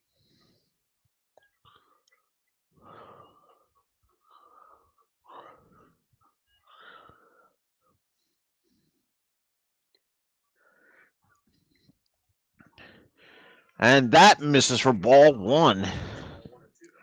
So it counts down 1 ball and 2 strikes. See the wire there running up the back of the catcher for Pepperdine. Sheehan. One of those newer rules to college baseball. And the pitch. And that swung drive deep to shallow left. And that's out number 3. Or sorry, the second out. So that's out number 2 in the bottom of the 4th. Stuttered a little bit. I just got caught reaching for it, so he didn't have much extension behind that ball. He didn't seem to square it up. It didn't jump off the bat like it does for Bailey Seager sometimes. Then we got Bailey Seager coming. So now Aaron Perez. Or Aaron Perez, I should say, coming up for Bakersfield. And the first pitch. Takes it for upstairs for ball 1. So Aaron Perez. Oh, jeez. Earpiece in to occasion device allows coaches to call the pitches and catcher quickly to speed the game up. And the 1-0 pitch. And swings, chops it on the ground, and right through the hole on the right side. And that's another base hit for Bakersfield, with the runners now having runners on first and second, with 2 men going here in the top of the 4th, or the bottom of the 4th, I should say. For Aaron Casillas. That ball seemed dusted in right field immediately. I didn't think Johnson had any chance to get there. I'm sure the Pepperdine coaching staff loves to see that selling out. With a 6-run lead on the ball, easily into the hole.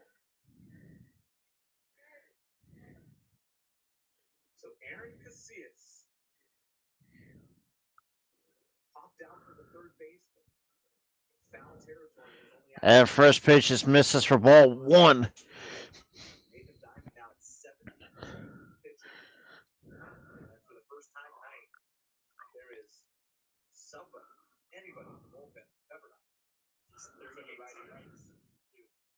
72 pitches. And the 1-0 pitch. Just misses outside for ball 2. A little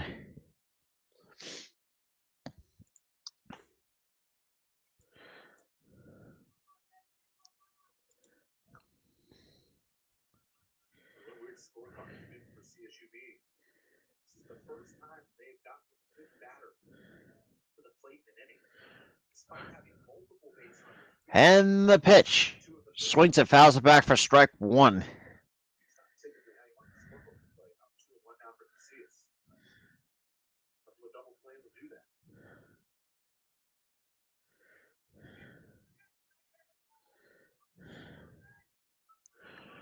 Bottom of the 4th inning, 6-0 Pepperdine.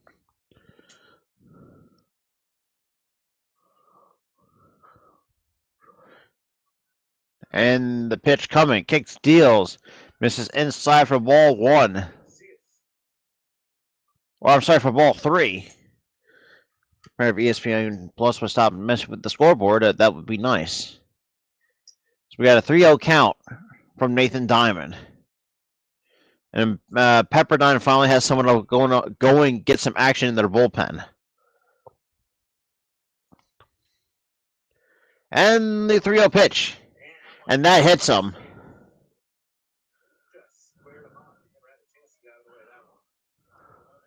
So now that's bases loaded with 2 men gone for the Bakersfield Roadrunners.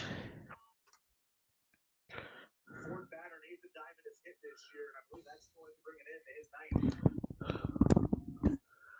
Diamond could not get out of there, getting a pitching change for the Waves. The base is full of Roadrunners for fourth. And time for a pitching change.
Yeah, still on a commercial break. And now we're back from the pitching change for Pepperdine. So Grant Georges has come on to pitch for Pepperdine with a 3.24 ERA and 8 in the third innings pitched this season.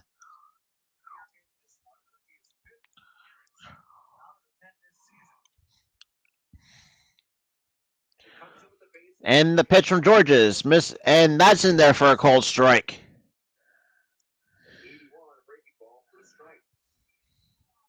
8 in the third innings for Christie, 6 hits, 4 walks, 4 strikeouts, 5 runs allowed, just 3 earned. 214 batting average against. Obviously some miscommunication there on pitch calls, though, as Sheehan had to run out and have a conversation after this one pitch. Strike or not, it wasn't necessarily what was called. And now Solid settles back in. And the 0-1 pitch. And just misses outside for ball 1.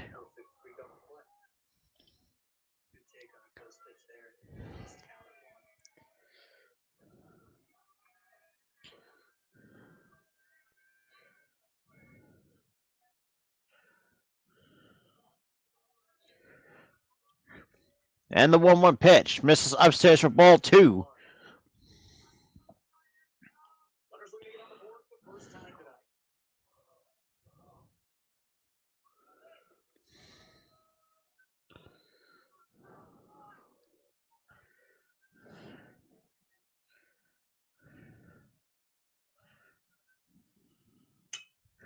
And that's hit to short or second base, and that's the end of the inning.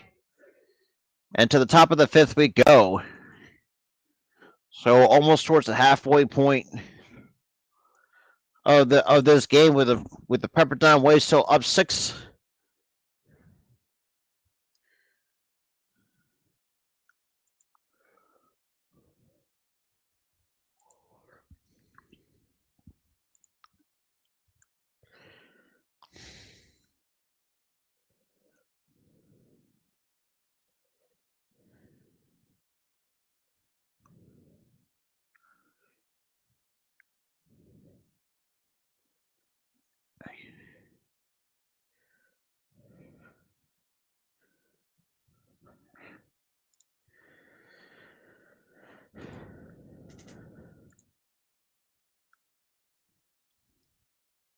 But yeah, appreciate for those who are coming joining me tonight, wherever you might be watching from my Facebook page, my YouTube channel, my Twitch channel, or my Twitter account. I appreciate for those who stuck around in the chat. Yeah, for those who are new coming in, definitely smash that like button. Let's just hit the subscribe button with the bell icon on, so you guys will not miss any new content coming out. You'll see another gaming stream right after this game is after this baseball game, so you don't want to miss out on that. I got a bunch of my snacks.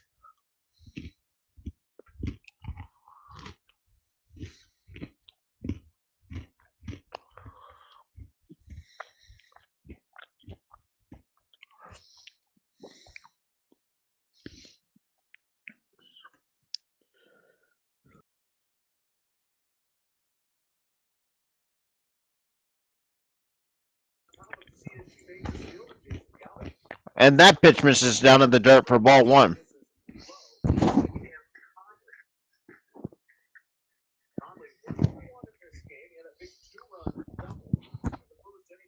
And the pitch misses outside for ball two.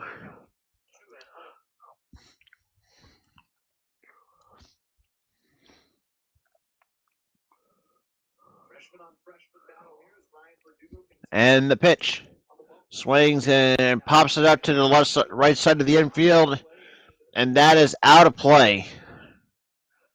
Like goes like right over the Bakersfield bullpen.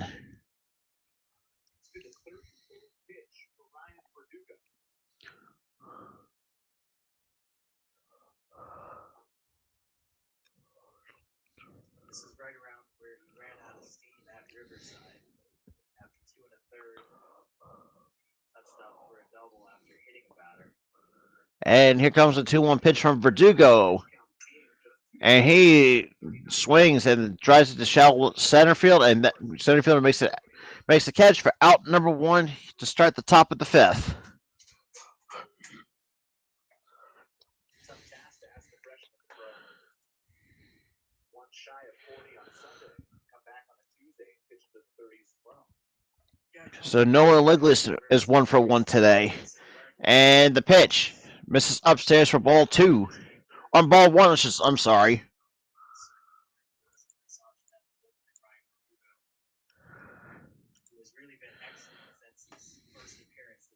And the pitch. And that's taken for a cold strike from Ryan Verdugo.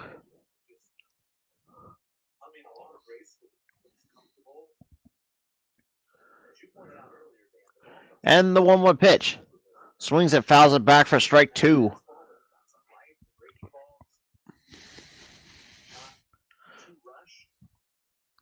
He really looks like he's just out there throwing his warm-up pitches.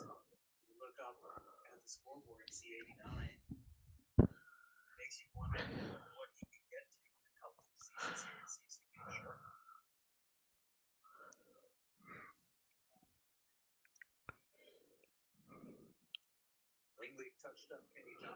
And the 1-2 pitch.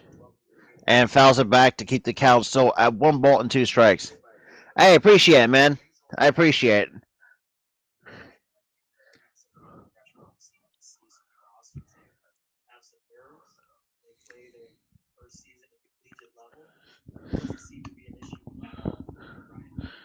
And the 1-2 pitch misses down in the dirt for ball two.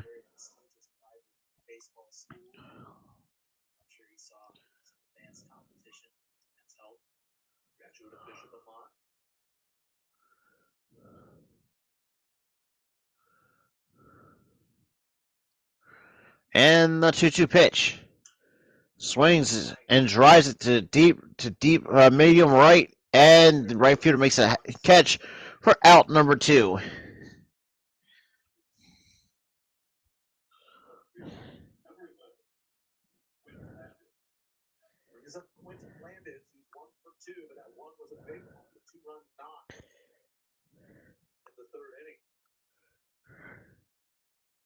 Chasing Kenny Johnson for the games. This is the first time.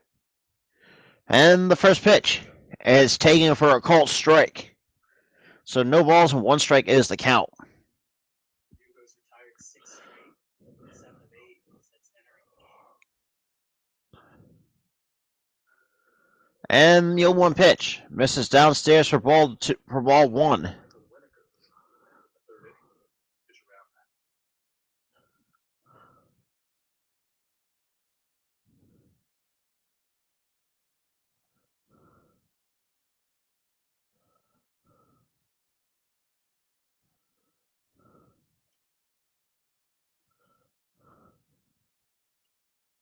Verdugo's officially thrown more pitches in this contest than he has in any game in his CSU career. And the 1-1 pitch kicks and deals. That's swung and foul back for strike two. And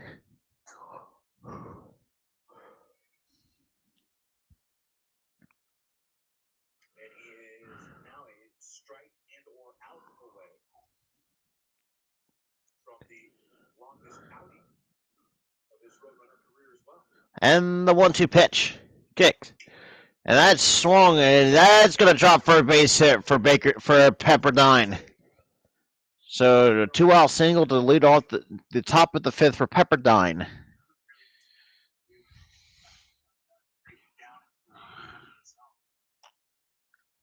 He's just able to drop the barrel right on top of it and flip it over Aaron Casillas.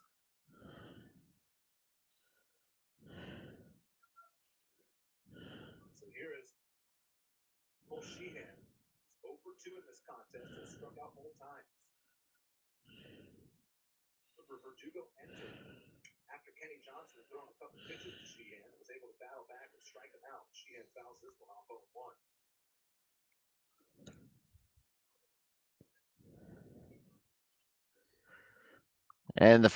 And that pitch is a called strike from Verdugo.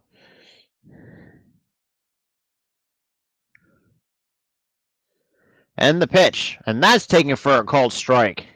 No balls and 2 strikes. Sheehan now a strike away from punching out Verdugo's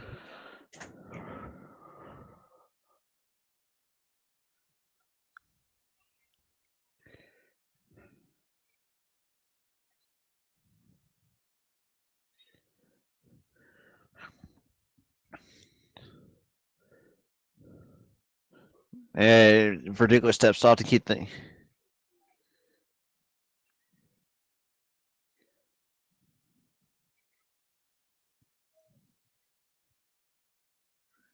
And that's a foul tip. hang on to it.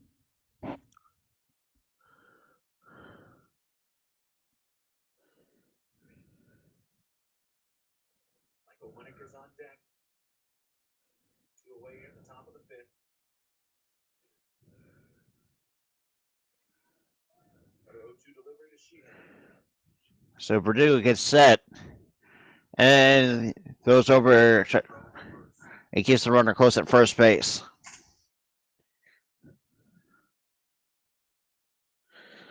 Okay.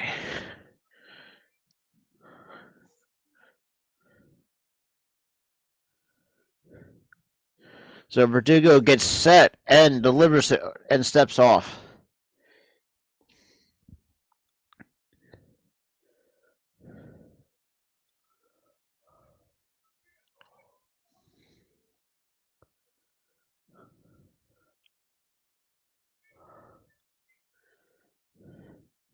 And the 0-2 pitch. That's bounced in the dirt for ball one. 1-2 now. So 1-2 the count. And Verdugo approaching in on 50 pitches in this outing. Okay. So it's 1 ball and 2 strikes. With a man on first with two outs here in the top of the fifth. And the pitch. That's swung and that's dumped into left for a base hit. So that's 2 runners on with 2 men going here in the top of the fifth. And I would guess, you would think to get somebody up in the bullpen for Bakersfield.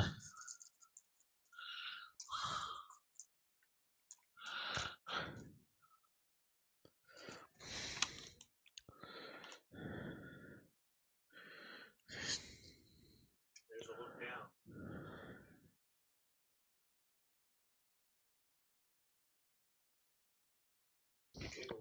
And the pitch.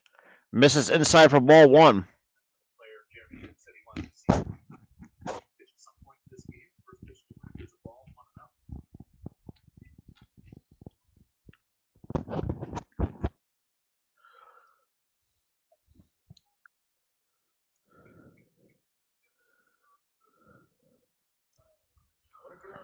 And the pitch.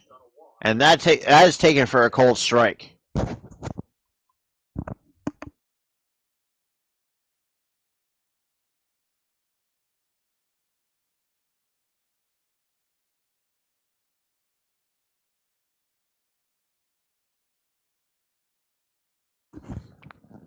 And the 1-1 pitch. Misses downstairs for ball two.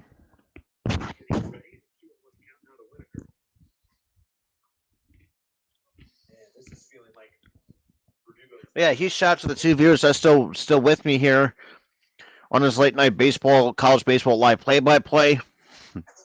As it stands, it is 11:03 here on the East Coast. It's a little bit after 8 o'clock on the West Coast. And the 3-2-1 pitch swings and misses for strike two.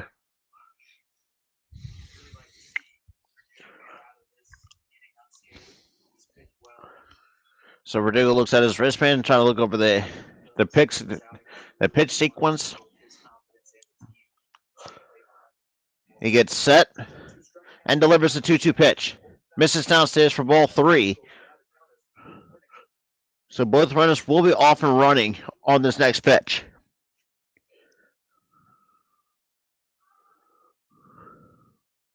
think if you're Ryan Verdugo here, you know you just got to step up with one more pitch. Get your team back in the dugout. Enjoy the rest of this one.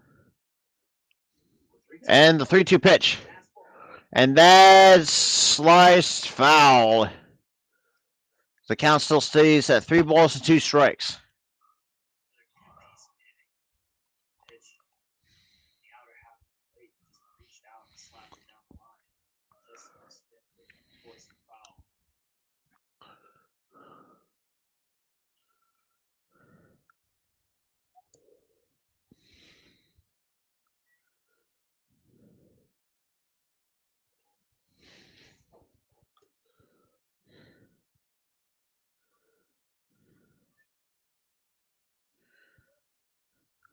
And the 3-2 pitch.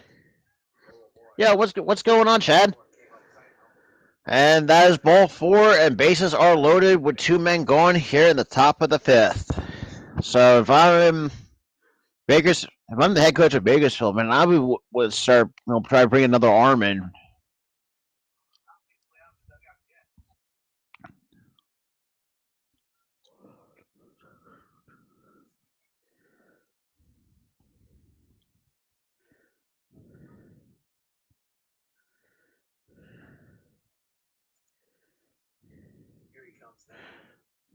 And it looks like we might get a pitching change.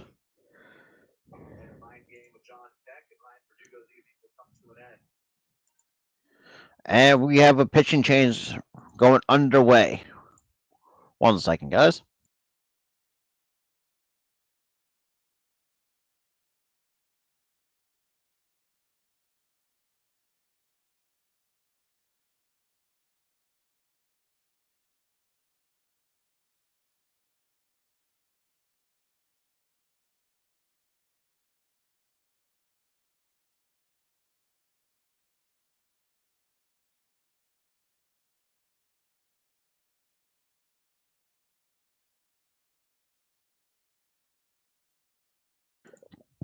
Sorry about that. I had to plug in my computer charger. I've been seeing that too. Like, there's been a lot of very interesting news about that. So we're gonna have to wait and see how everything goes.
All right, so we got Taylor Ott coming in for Bakersfield. He's coming into tonight's game with a 2.45 ERA and an 0-1 record and 3 2/3 innings pitched.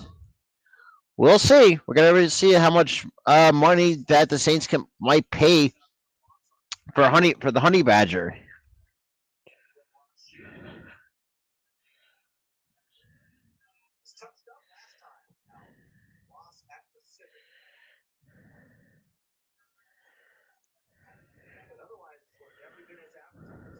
We'll see.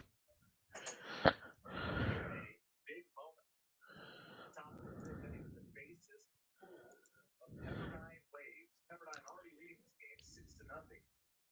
Their leadoff and most lethal hitter this season, John Peck, coming to the plate.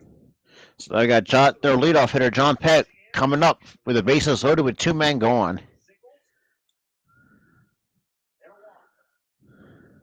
John Peck single to lead the game off. 1 for 3 will step in. And the pitch. Swings and fouls it back for strike 1.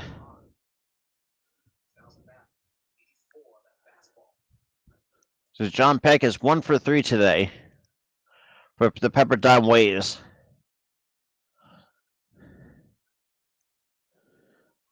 So gets set. And he gets ready and delivers the 0-1 pitch. And swings and fouls it back for strike 2. 0-2 on John Peck.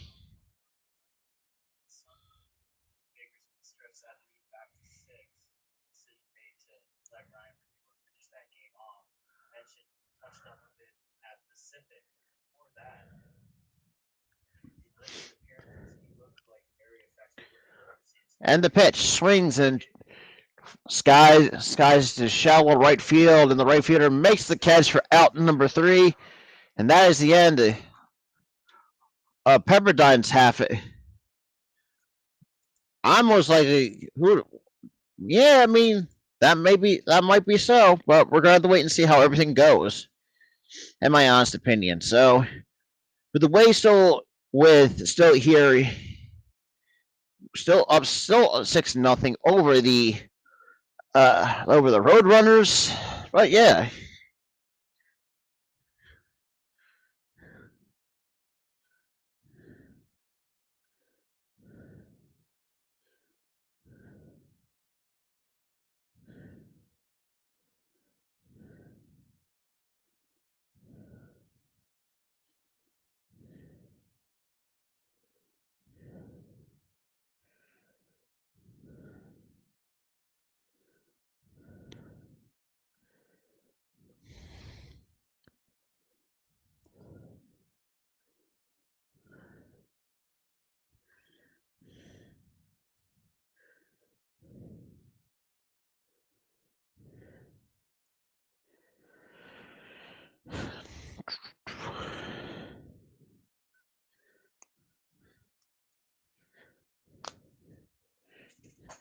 Yeah, that's true.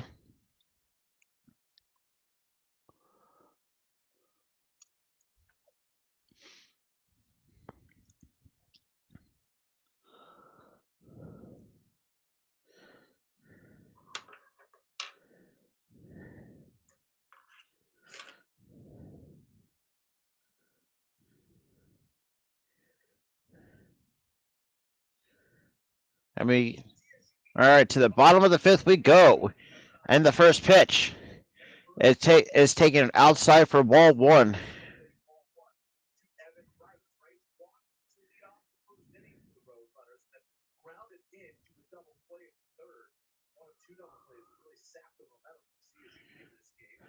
And that is taken for a cold strike from Evan Rice.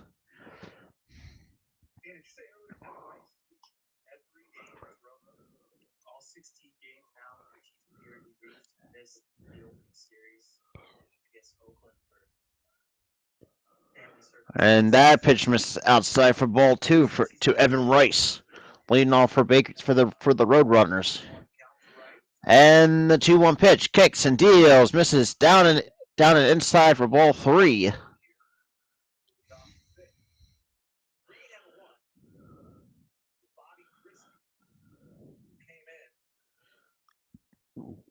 Oh, jeez. And the 3-1 pitch. And that's taken for a cold strike.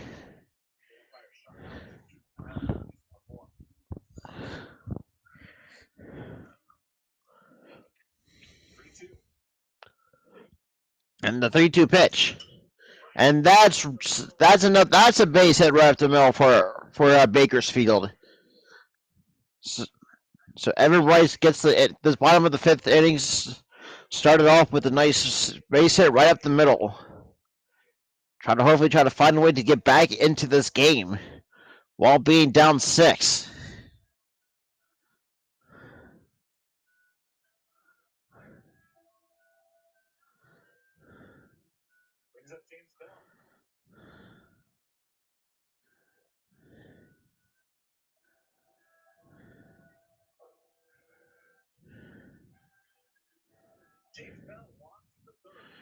So yeah, James Bell now coming up for the Roadrunners. And the first pitch to Bell is taken upstairs for a cold ball.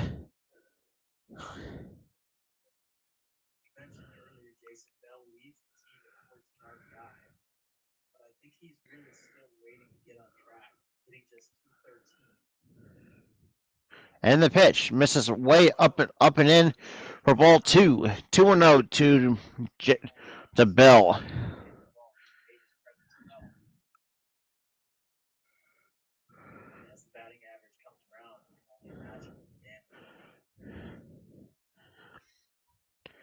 And the 2-0 pitch misses just a bit inside for ball 3.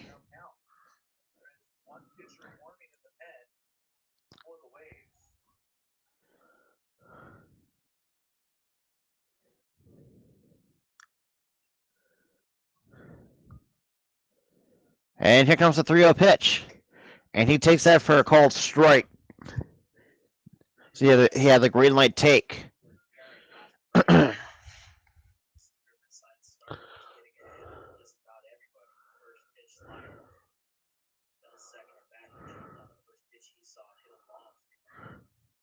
And the 3-1 pitch. And fouls it back for strike 2. Now it's a full count.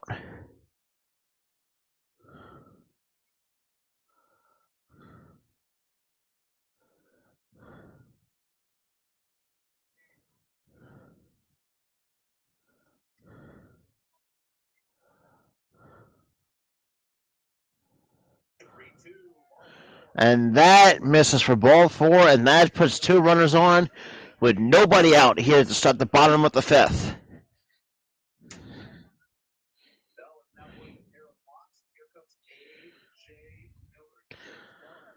So now AJ Miller's now coming up for the Roadrunners.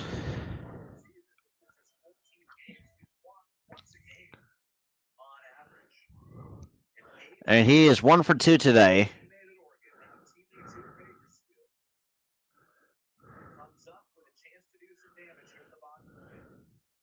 And the pitch to Miller. He takes it downstairs for ball 1.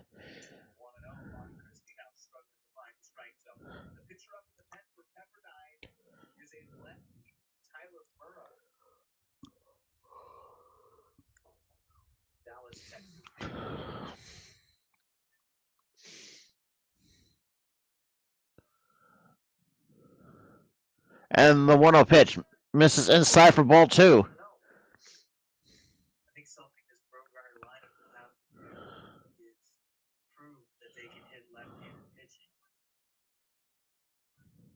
Starter tonight for Pepperdine. CSU in danger of falling to 0-3 against lefty starters.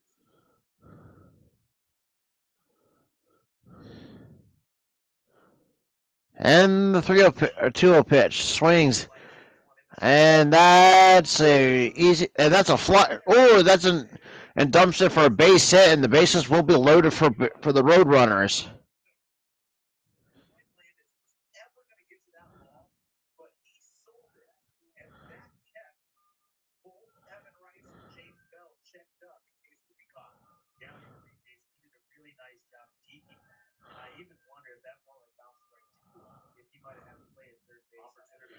So yeah, nobody out, bases loaded.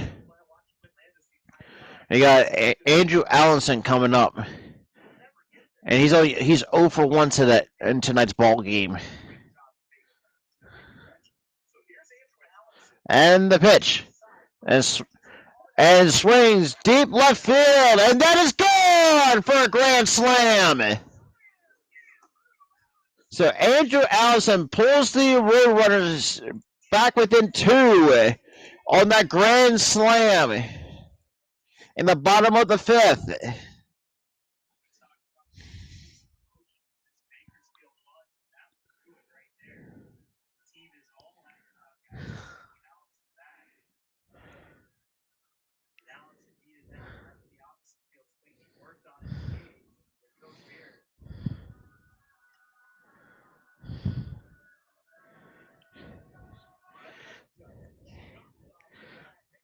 Now, what a huge opposite field home run from Allenson to help at least cut down the deficit to 2.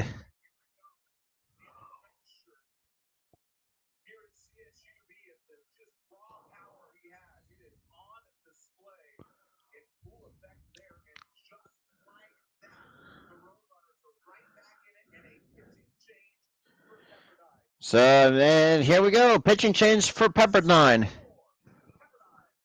and they got a lefty coming in for Pepperdine.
Yeah, most likely.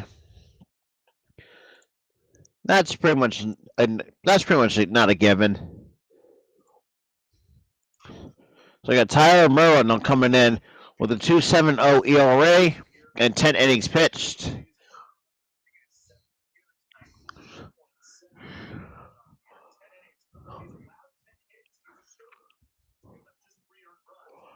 And the pitch. And that's swung. And that's going to fall. And that's going to be out number 1 to start the bottom of the 5th after Allison's grand slam brought back the Roadrunners into this game.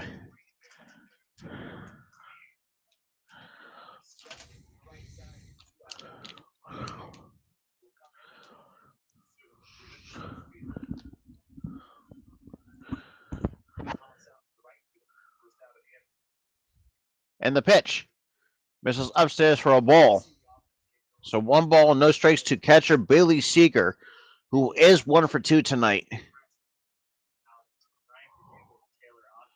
And the pitch. And that swings and fouls it up for strike 1.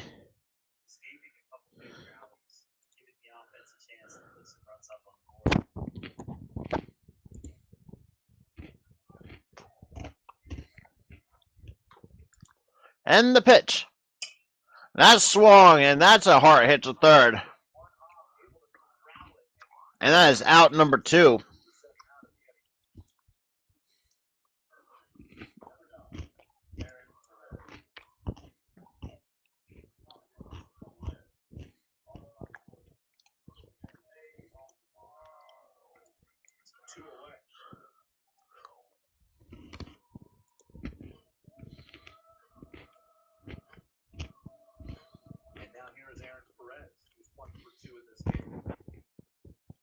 And the pitch to Perez is taken for upstairs for a ball one.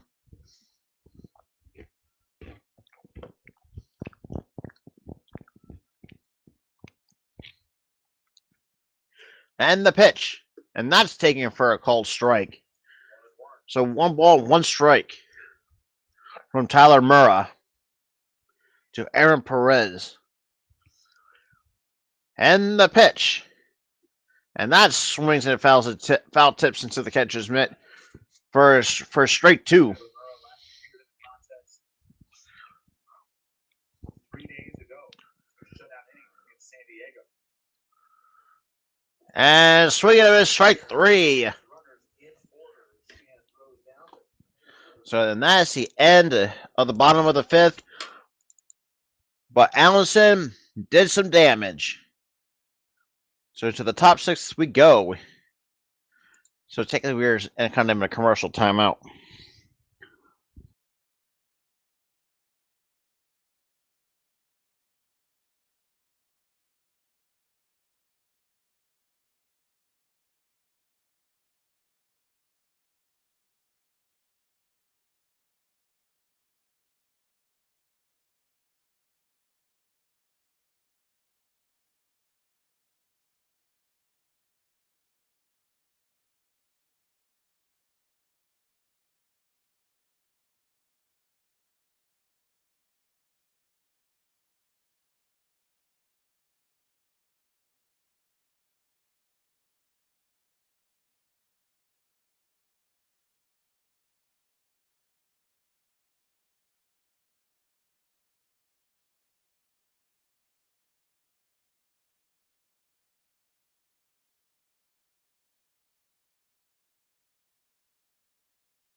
And the first pitch has been taken cold for a cold strike to start the top of the 6th. 6-4.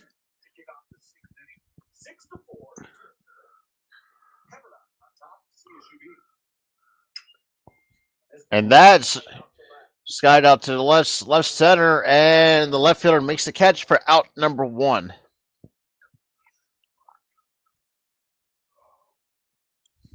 Pretty much, man. Bradshaw retired for the 3rd time and 4th way to That is very true. bring up Mike Malinchek. So Mike Malinchek comes up for this is his 4th plate appearances for the 5th time in this game, and the pitch. And swings and fouls it off for strike 1.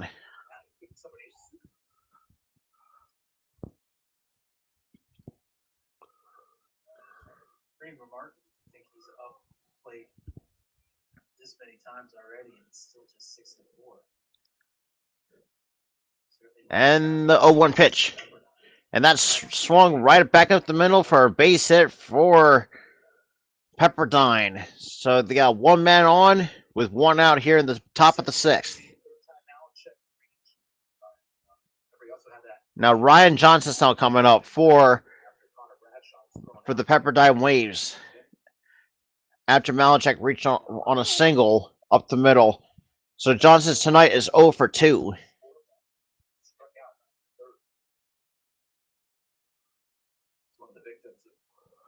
And here comes the pitch.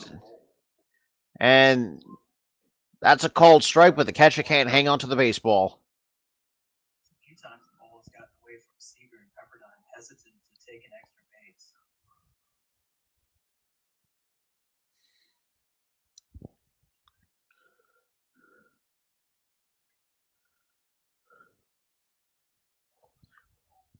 And the pitch.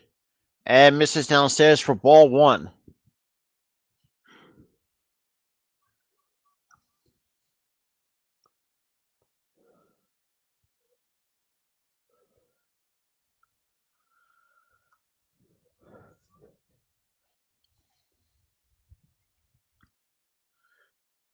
And here comes a 1-1 pitch. Misses downstairs for ball 2. To Ryan Johnson. Belichick's not showing any inclination to fake the steal or take too big of a lead over first. He did swipe a bag back in the 3rd inning. And a throw over, try to keep Malachek close at first. Important inning for Taylor and Bakersfield. That Allen C. Grand Slam really lifted the dugout. And you'd like to put up a scoreless frame and get back to offense. And the pitch. Swing and fouls it to the left side for strike 2. So Ryan Johnson with the count now even at 2 balls and 2 strikes. With Pepperdine up 2 on the Bakersfield Roadrunners.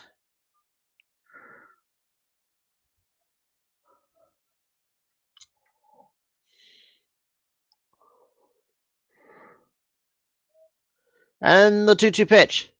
Fouls it off to stay alive in the count.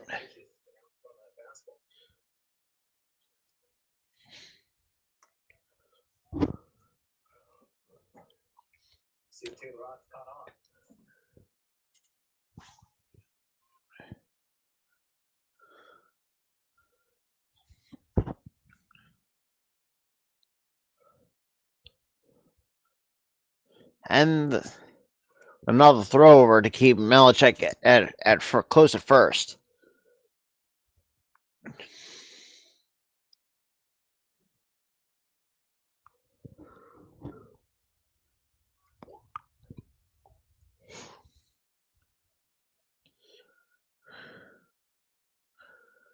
And the 2-2 pitch. Swings and skies it to shallow right.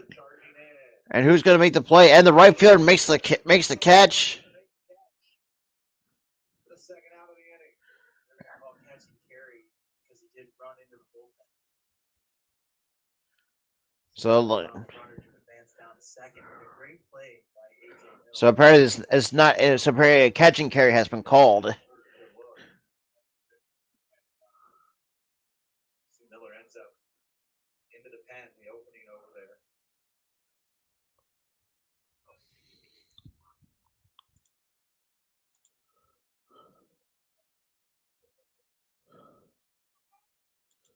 So 2 outs now. And the pitch. And that misses inside for ball 1 with 2 men gone. Cam Conley steps up, takes one for a ball. Certainly one of the stranger scenarios you'll see for a productive out from a batter. Yeah, just hit it. Sit it a foot into the bullpen. And that swung and popped up into foul territory, and the catcher runs out of room. So that'll be strike 1.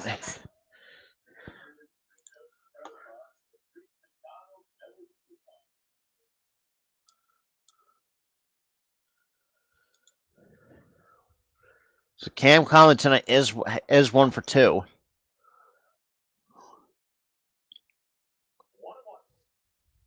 And here comes the 1-1 pitch.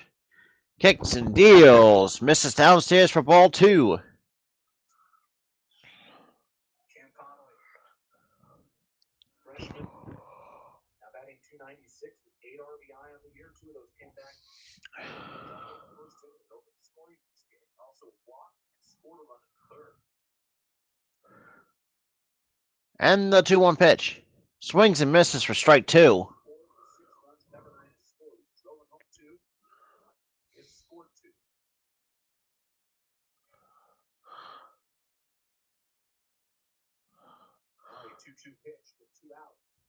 So yeah, 2-2 pitch.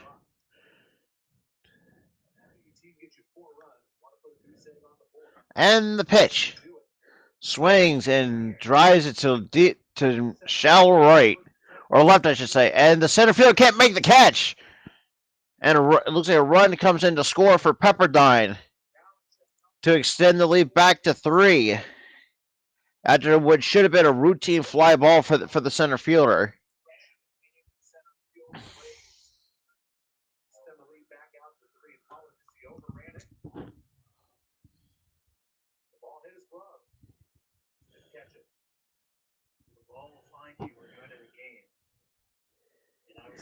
myself as that ball left the bat that it seemed to be carrying a lot farther than I thought.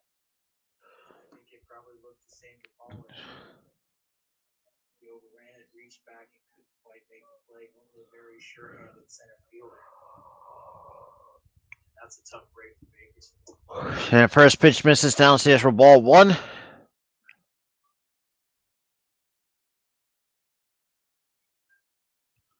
Nolan Langwood takes the ball. Langwood has reached twice, two-run double. And the pitch. Swings and grounds it to short. And that's not in time. So we got runners on the corners for the Pepperdine Waves. On what should have been a ground ball to the third, but deflected towards the shortstop. Scary throw across the line. Nice job by Perez just to keep that in front of him. I was saying Mount means Jeremy Beard is out. Talk to Taylor Rock. And to take the ball away as well. and we got a pitching change coming in.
Gee, cheers, Steve. I appreciate it.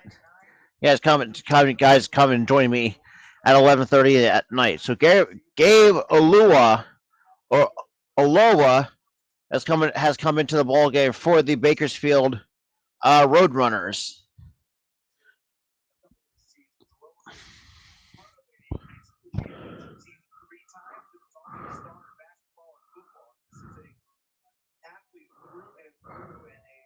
Bakersfield native through and through, or Kern County at least, being up in Delano, and he's going to be called in here to try to put an end to the top of the sixth inning. 7-4 Pepperdine. And Aloha will come in to face Quentin Landis.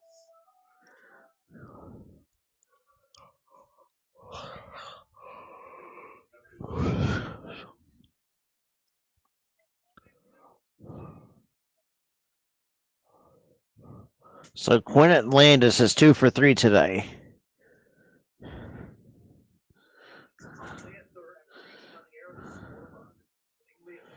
And the pitch. Swings and drives it to deep right center, and the center fielder has it for out number 3. To the bottom of the sixth we go after a short commercial break. Jeez.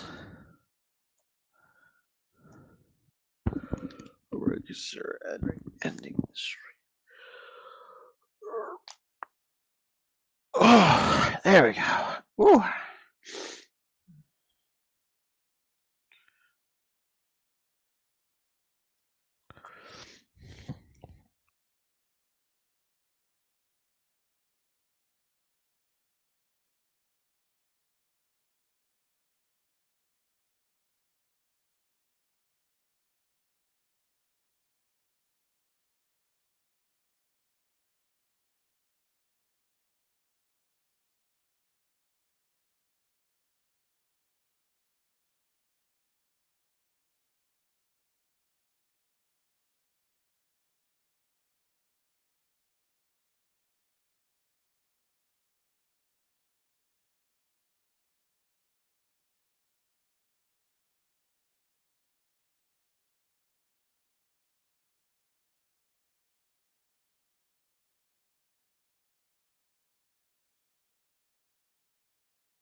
Right, to the bottom of the sixth we go. We got Aaron Casillas leading off for the Roadrunners.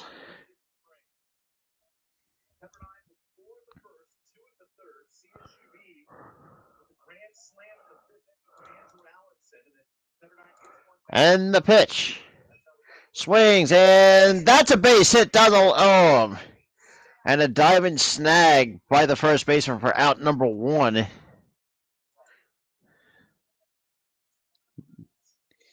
Damn. Brings up Nick Solis.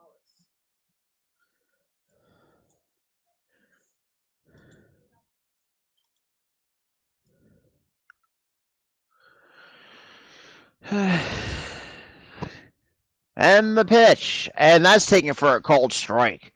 No balls and one strike to Nick Casillas.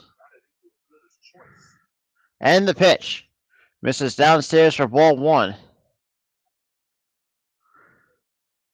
One for Casillas, who had been struggling, but he got right last weekend down at Riverside. And one more pitch. He swings and drives it to the deep right center and shallow right center, and the left center fielder makes the catch for out number two. Tough when you do everything right. That's old Dusty Bala. Now Evan Rice.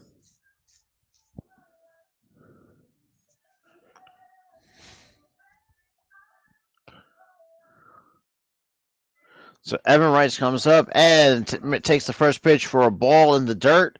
One ball, no strikes to Evan Rice.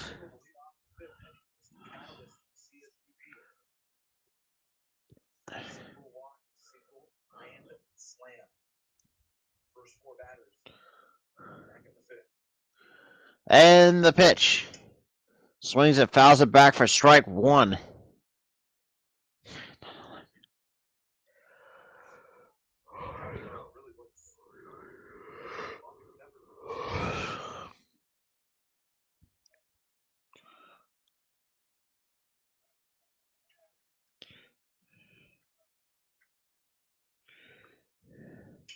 And that's swung at, and that's at the second baseman has it with the pitcher covering, and that is out number three.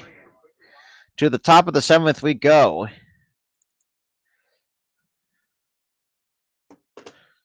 Jeez.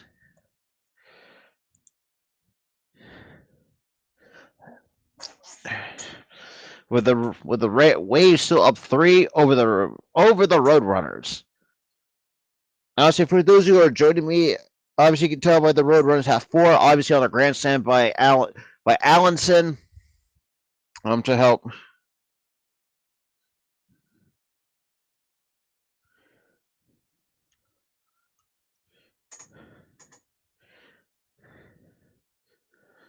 Ugh.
Oh boy.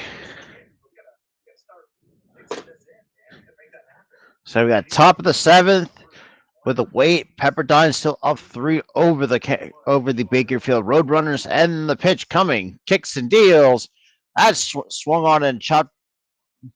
And that is first baseman hands takes it himself for the first out of the top of the seventh inning. Hopefully this game doesn't drag out too long, because I do apologize if this is dragging out longer than it should have been. Because it is almost quarter to midnight, so that's not a bad game so far between the two teams. So Michael Winokur is now coming to the plate, and he is 0 for 1 today.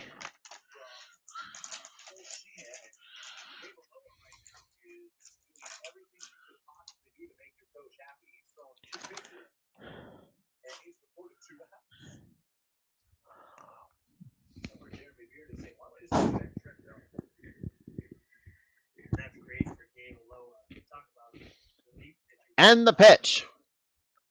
Swings and misses for strike one.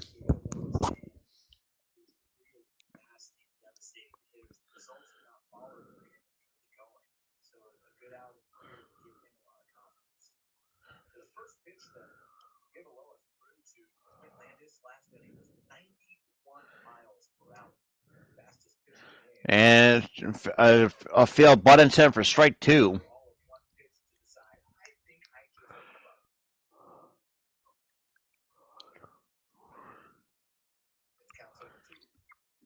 Now 0 and 2 for Aloha to work with. Aloha, he kicks and deals the 0-2 pitch. And that is strike three called on a nice backdoor breaking ball to get Winokur looking.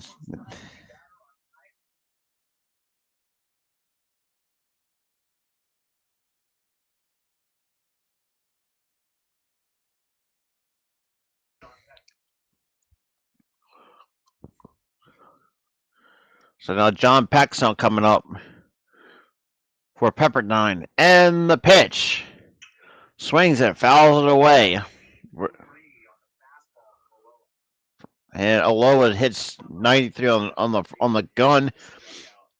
Peck today is 1 for 4.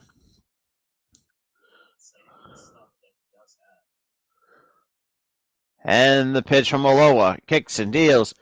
And just misses outside with that breaking ball for ball one.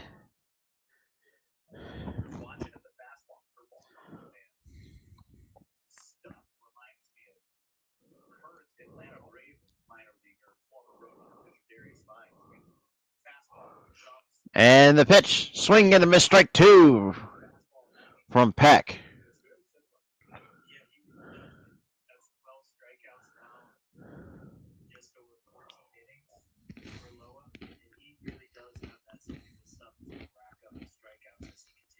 Aloha kicks and deals. And Peck drives it to the deep left center. The center fielder has it for out number 3. That, ladies and gentlemen, is the end of Pepperdine's top half of the inning.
All right, back from commercial break.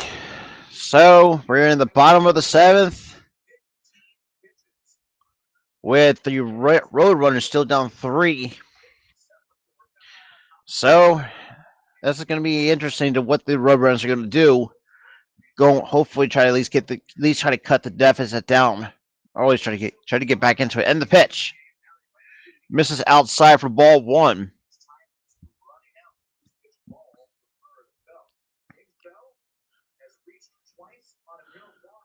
And the 1-0 pitch to Bell. Misses downstairs for ball 2.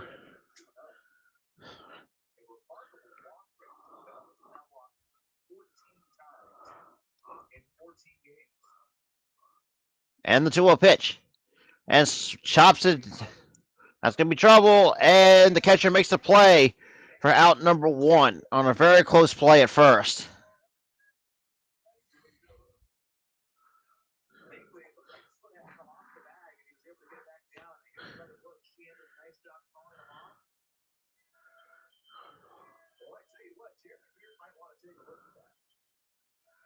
Ooh.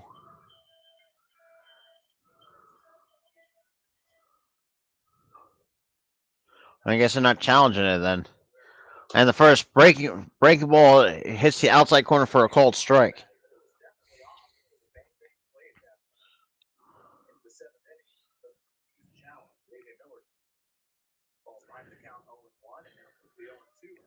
And that's 2 breaking balls thrown for strike 2.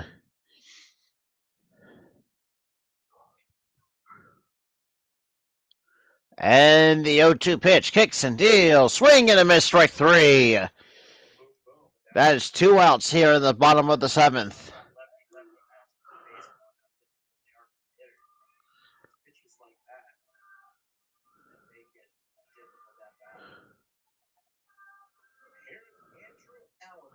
So Andrew Allenson is now coming up for Bakersfield.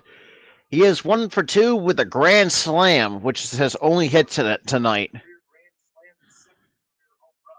And the pitch takes a breaking ball just a bit outside for ball 1.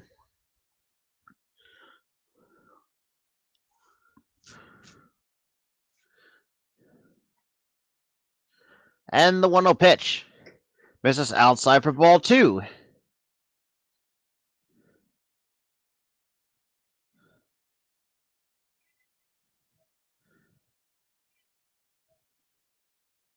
And you got the 2-0 pitch kicks and deals. So that's three balls and no strikes.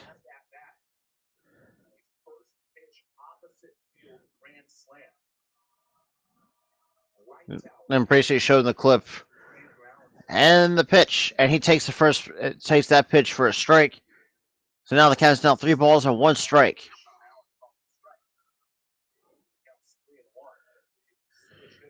And the pitch, swing and a miss, strike 2 on Andrew Allenson. So the count is now full on Allenson.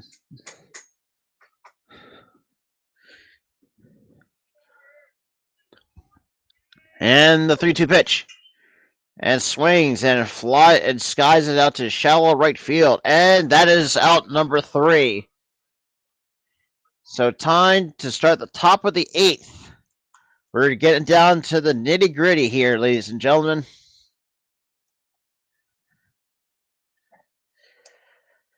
Okay.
All right, so we're getting ready to start the top of the eighth.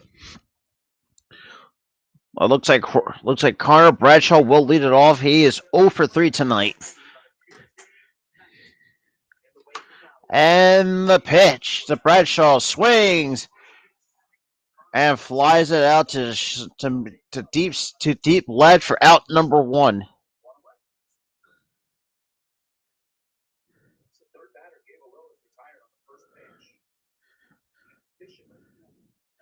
So one away to start the top of the eighth.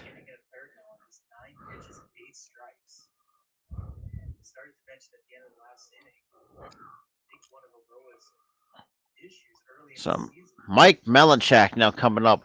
And the pitch to Melanchak, he takes it for a called strike.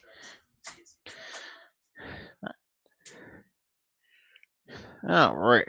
So right now it is 0-1 to Mike Melanchak. Bakersfield still down 3. And the pitch. Swing and a miss. Strike 2 from Mike Melanchak. So Gabe Uloa just blew a fastball right by Mike Melanchak, right above the hands for strike 2, with the Roadrunners down 3. And the 0-2 pitch. And that's... And Casillas can't make the play. So that's an infield single for Mike Melanchak.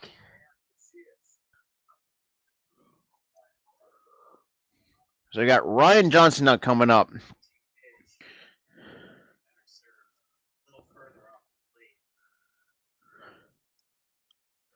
Who is 0 for 3 today with his average drop down to 208 tonight.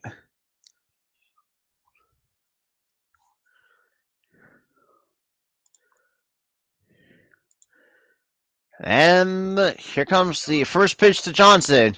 Takes it for a called strike.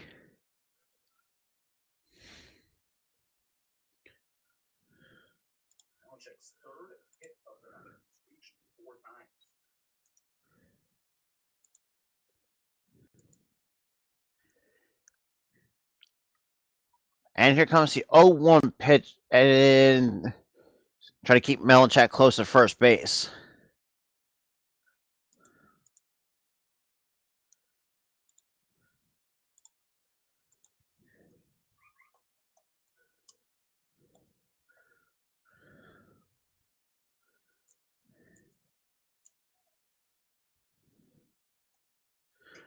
And he takes a called strike with a fastball at the belt.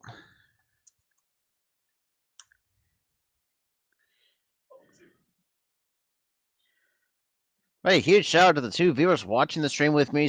I appreciate you guys still sticking with me. So now the count is now no balls and 2 strikes on Ryan Johnson, and Olowa kicks and deals and misses a bit outside for ball 1 on Ryan Johnson.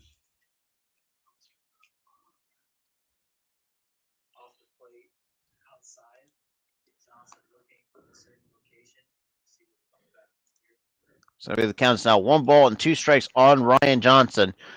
For those who are watching on Facebook, I did put my channel link in the chat or in the comments. So if you want to come check me out on my channel through the link that I sent in the chat, you're more welcome to, because we are 13 subscribers away from 400. Let's try to at least get close to that goal.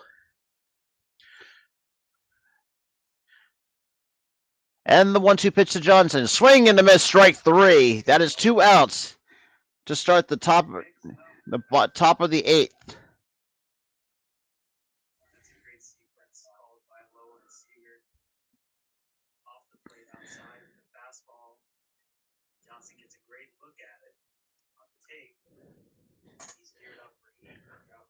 So now Cam Conley now coming up for the Pepperdine Waves. And the first pitch from Aloha is just a bit outside for ball 1.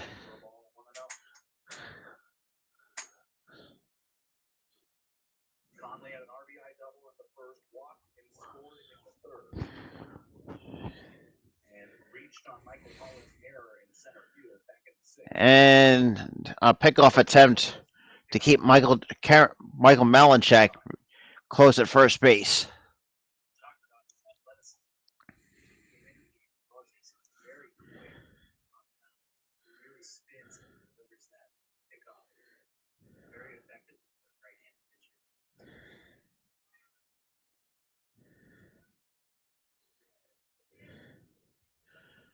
And it counts down 2 balls and no strikes on.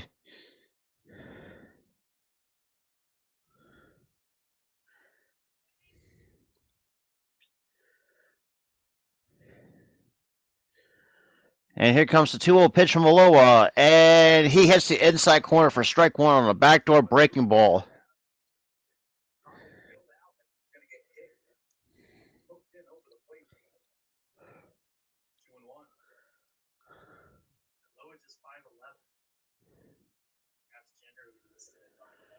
And the 2-1 pitch misses just outside for ball 3. 3 balls and 1 strike with 2 outs in the top of the 8th.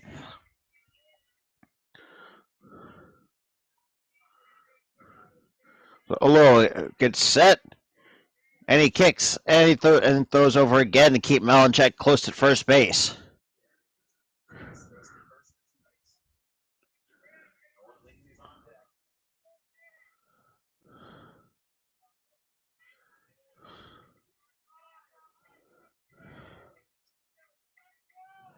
And swinging a miss, strike 2. And it counts out full from Gabe Olua. Or Aloha, I should say.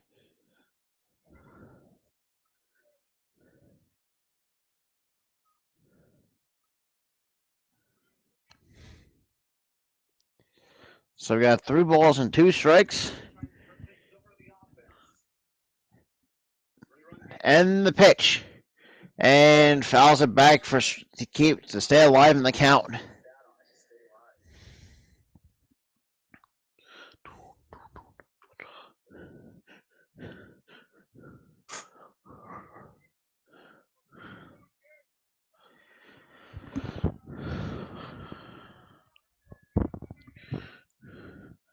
And the pitch. Swing and a miss, strike 3. And that is the end of the top half of the 8th inning for the Pepperdine Waves.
So the first pitch was a called strike after that short commercial break.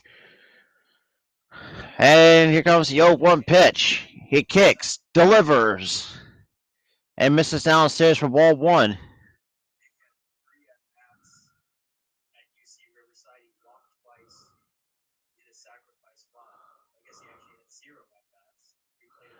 And the final pitch misses inside for ball 2.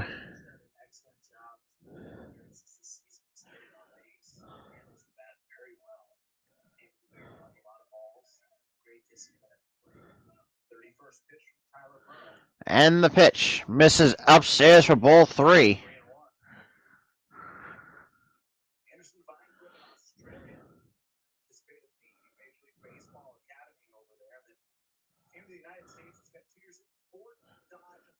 And the 3-1 pitch swings, and that's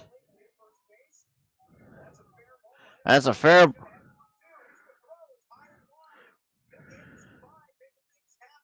So man, Bakersfield's got something going with a runner in scoring position after a nice line drive down the line.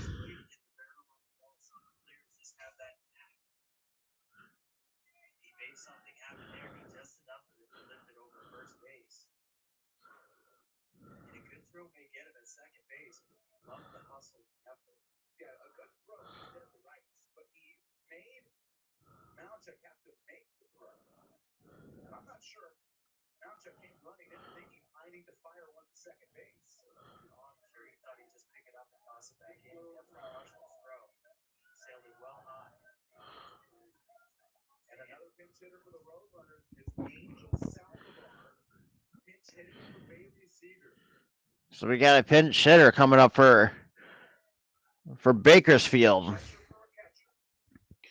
So we got a catcher pinch hitting for another catcher. And Murrah spins around and walks the runner back to second. So Angel Saldivar. I apologize if I'm butchering that name, his last name, but he has come into the game as the pinch hitter.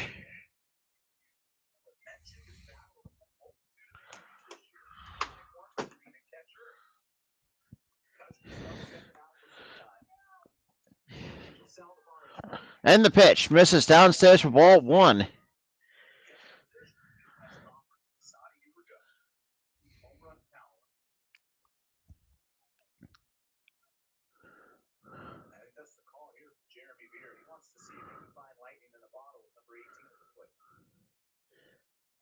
And the 1-0 pitch swings, and that's sky to shallow deep right, and the right fielder has it for out number 1, and the runner tags to third. So that's 1 away here in the bottom of the 8th, with the runner on third base now.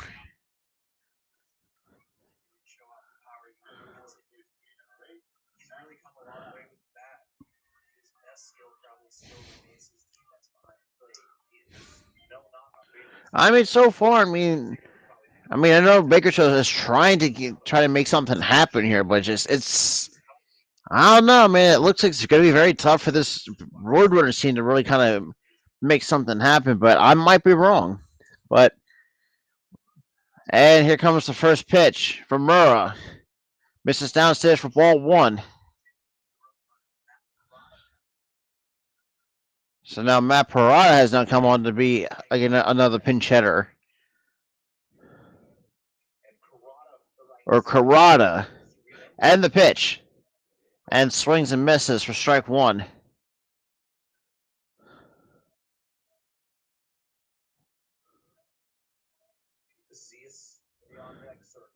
And we got Casillas on deck.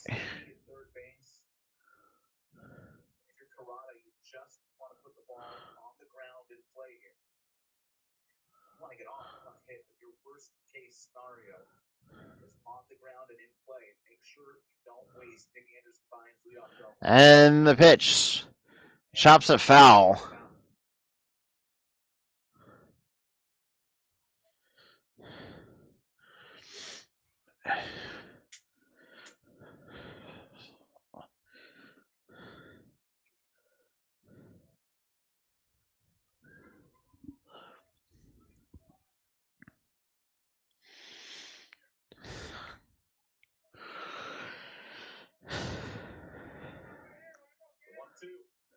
And the 1-2 pitch coming. He kicks and deals. And did he hold up? And he goes down swinging. That is out number 2 in the bottom of the 8th.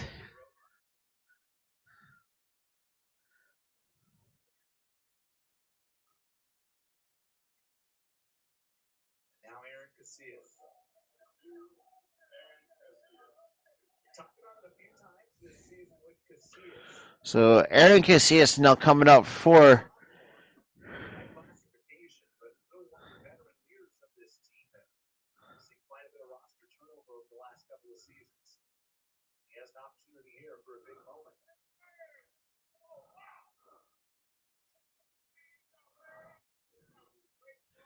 And that first pitch is for a ball. Hit the ball very hard in his last at bat, but Langley over first. Able to rob And the 1-0 pitch. Swings and misses for strike 1. Anderson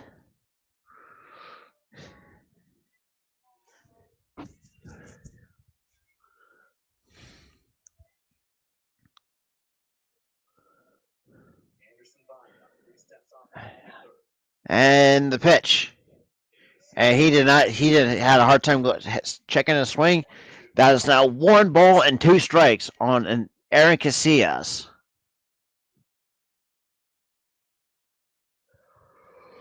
Oh, Lord have mercy.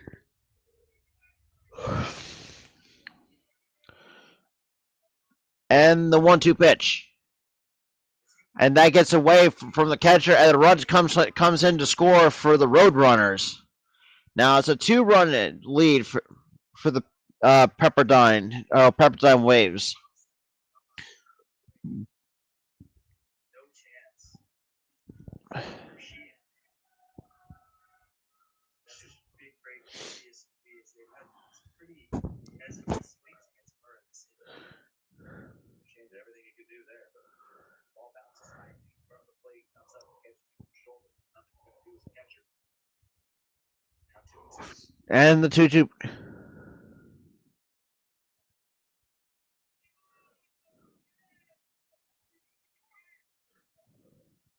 Sprint time has been called.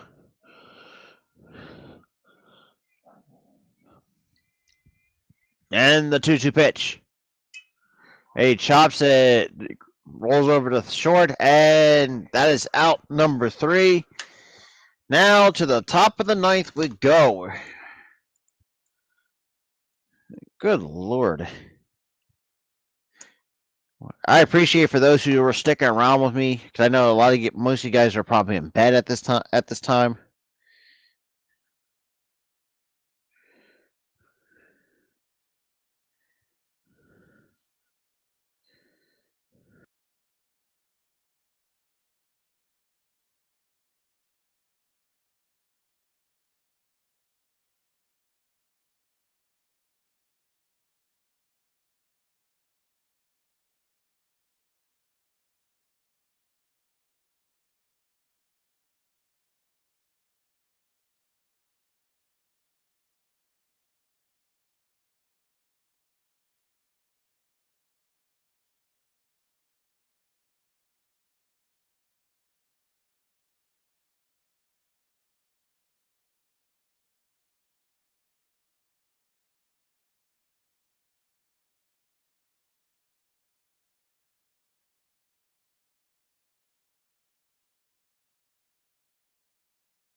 And to the top of the 9th we go. So it looks like Bakersfield is still down by 2, with a chance of hopefully try to make something, try to make it this inning as quick as possible. So it looks like Gabe Alowa still is back out there to work the top half of the 9th inning. And the first pitch from Alowa is swung and a miss, strike 1 on Nolan Langley.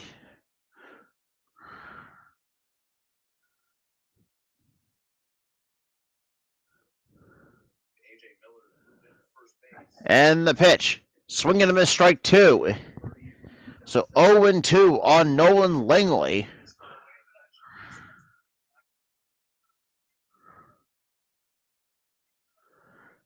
And the 0-2 pitch from Aloha.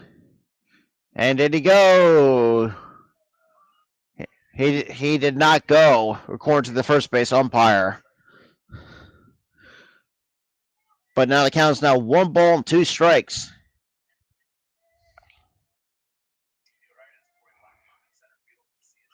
And the pitch. And that swung and drive to, and that's going to fall for a base hit for Nolan Langley.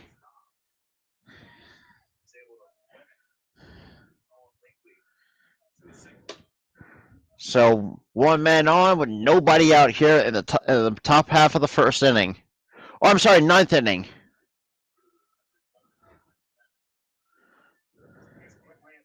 So Clint Landis now coming up. Quint Landis is now coming up for Pepperdine, for the Pepperdine Waves.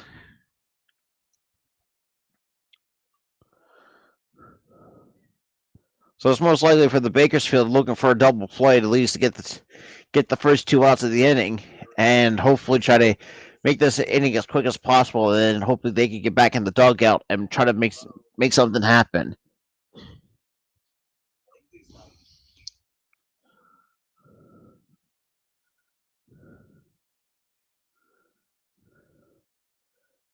And the pitch from Aloha misses a bit high for ball one.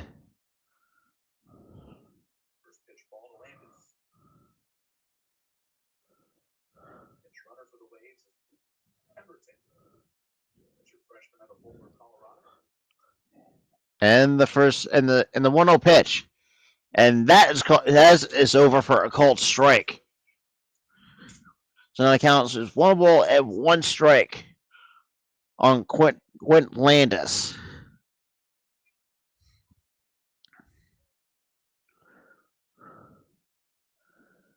And here comes a 1-1 pitch. And Aloha throws over to make sure to keep the first base runner close.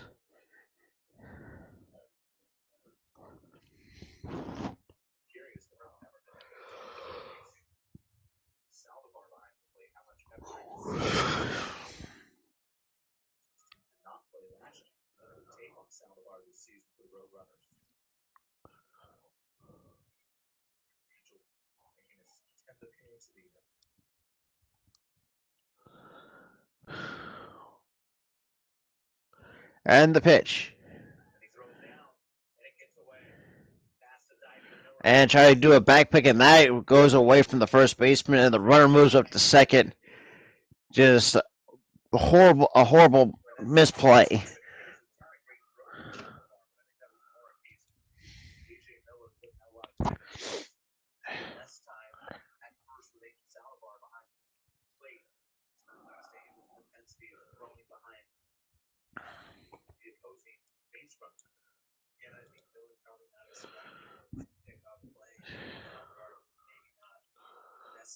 Considering the fact that Miller is still long into the position.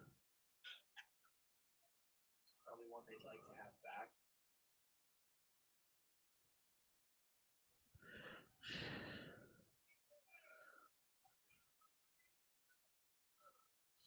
So 2-1 now.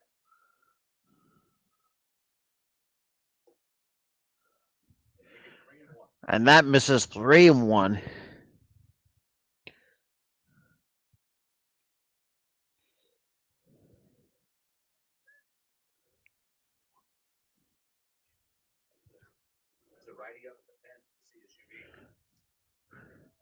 And the 3-1 pitch kicks and deals, and that's over for strike two.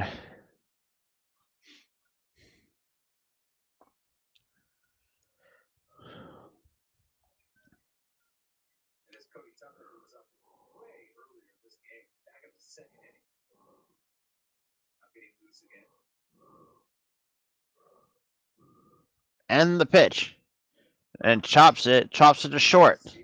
The runner moves over to third with one man gone here in the top of the ninth.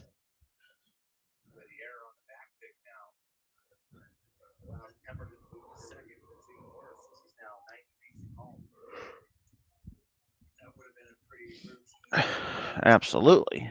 So now we got Cole Sheenan coming off the bench to come hit for Pepperdine.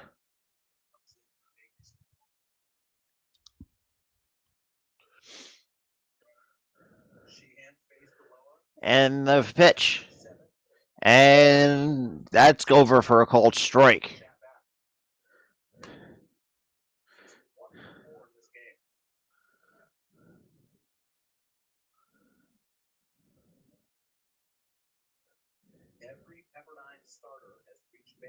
And the pitch misses below the zone for ball one.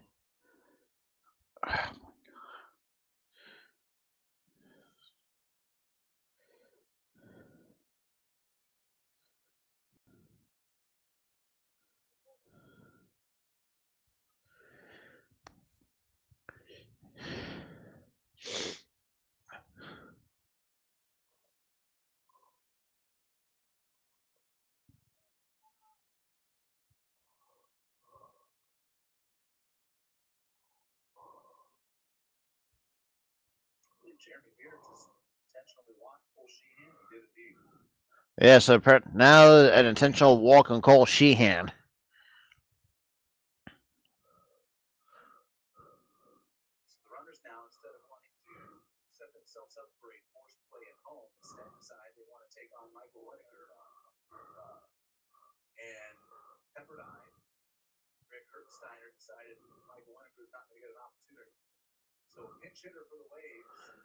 So it looks like Michael Winiger is going to have a pinch hitter going to hit for him. And the first pitch from Aloha. And good block. And it's a good block for. And Sheehan takes second base on it looks like on a wild pitch in the dirt. So now Pepperdine's got second runners on second and third with only one man gone here in the top of the ninth inning.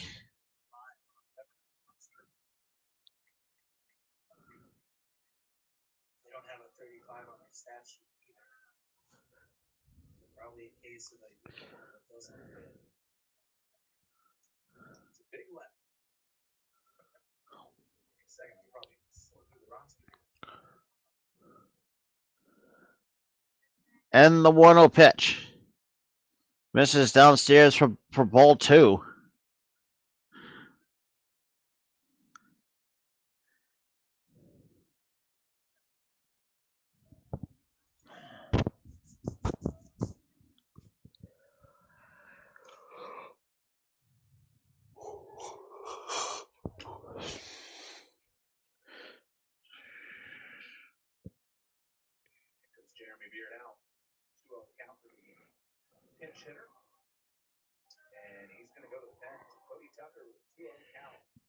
So pitching change is coming. Sheesh.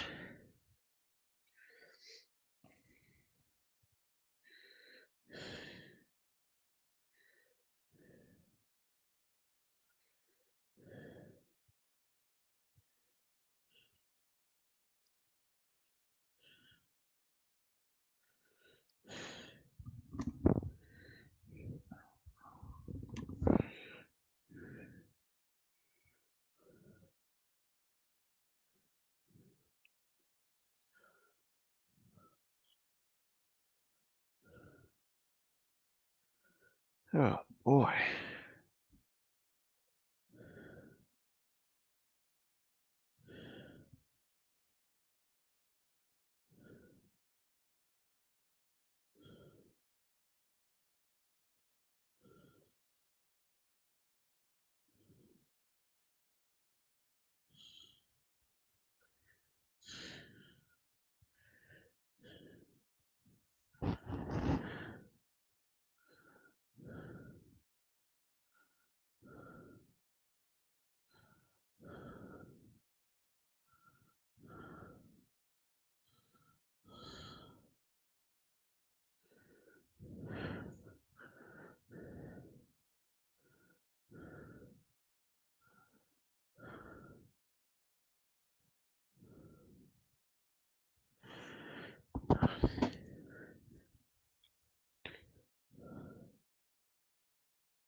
So it looks like Cody Tucker has not come into pitch for the Bakersfield Roadrunners. Mixed results from the stuff that's certainly there. It's been the same case this year. 7 appearances, including the start on opening day. Tucker is 1-2, an ERA of 6.4, but he struck out 13 through 14 innings. Big problem for Cody Tucker, more than anything, has been his accuracy. Opponents are hitting 188 often, but he has walked 6, hit 3, and thrown 2 wild pitches as well. See if Tucker can settle down, and he comes in here with a 2-0 count, and Charles Messino, who's the pinch hitter, is now going to get a free pass. So they're not going to intentionally walk Charles Messino to get so lower with the bases. So hopefully try to force a double play.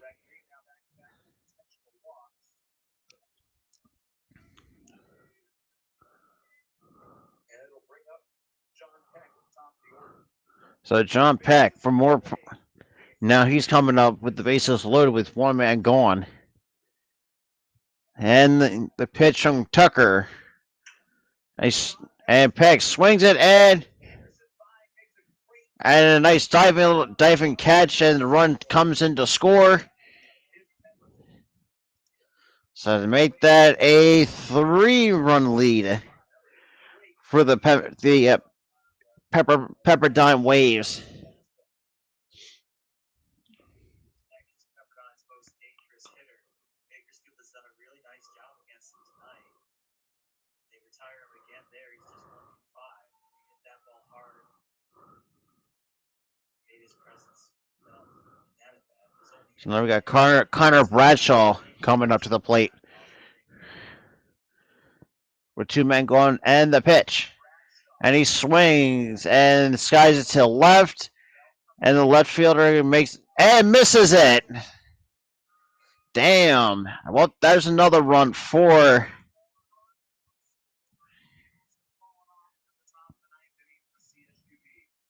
So Bakersfield is now down by 5. 10-5 is the score right now as it stands here in the top of the 9th on a missed fly ball.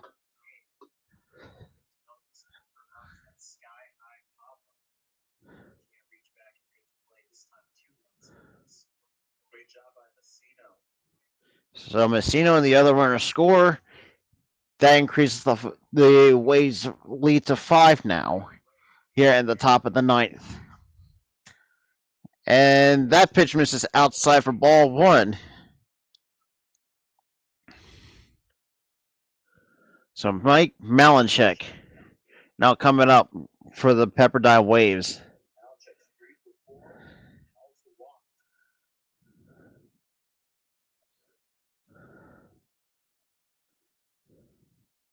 And here comes a 1-0 pitch from Tucker. Misses down in the dirt for ball 1, or ball 2, I should say.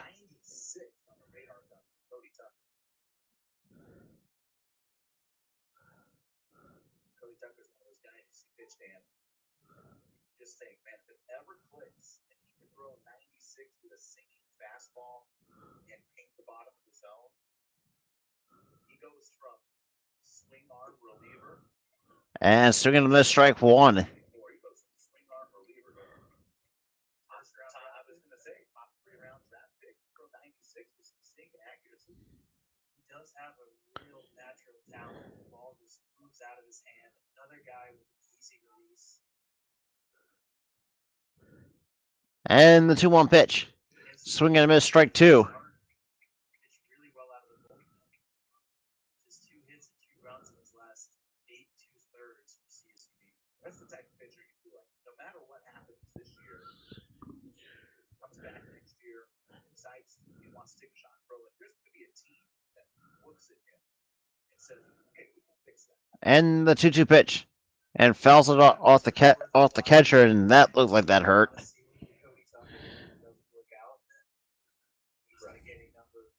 Minor leaguers who have a hard time making it, but the potential is there. You know, Coach Drew really likes him out of the bullpen. I think it allows his stuff to play out. Yeah, I like 96 out of the bullpen too. But it's tempting along the lines of Ethan Scucce years past, right? To put a guy with that much natural talent back in the rotation. See what the future holds for Cody Tucker. And Tucker kicks and delivers a 2-2 pitch. And that's swung in the air. And the left fielder has it for out number 3. And the damage has been done here in the top half of the ninth. To the bottom of the ninth we go. And bottom of the ninth, here we go.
So Grant Georges now comes on to pitch.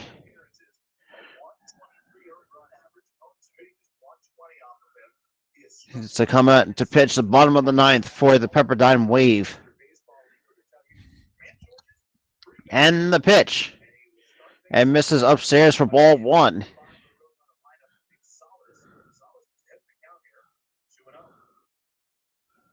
Or 2-0, I should say.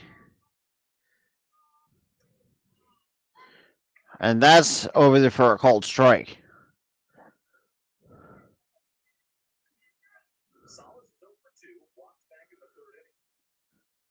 And the pitch. Misses inside for ball 3. Surprised some fans still there. So Nick Salas is now up for the Bakersfield Roadrunners. And that's over for a called strike.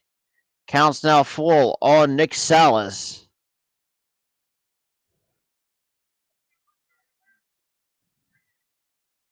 And the 3-2 pitch. Misses upstairs for ball 4 and walks him.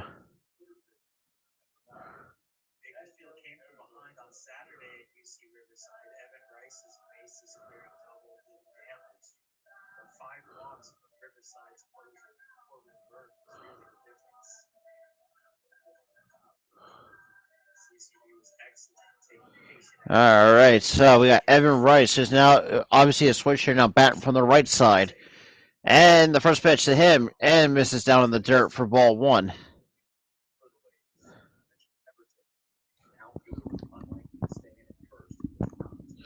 So 1 ball, no strikes to Evan Rice.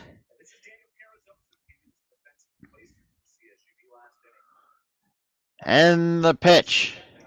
And that's over for a called strike.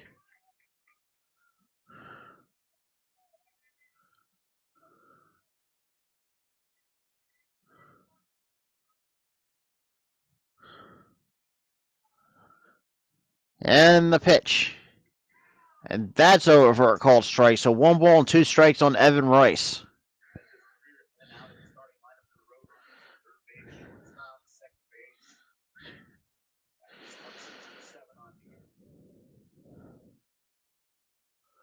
And the pitch misses outside for ball 2.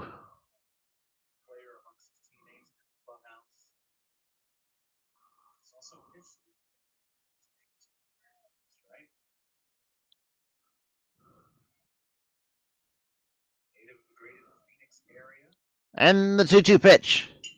Swing and drive to shallow center field, and the center fielder catches it for out number 1.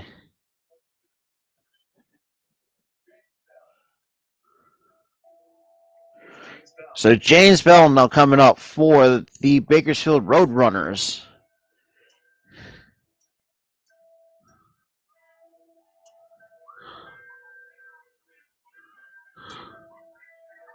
James Bell picked his walk up his game. Do you know that? He did. And the pitch. Misses downstairs for ball 1.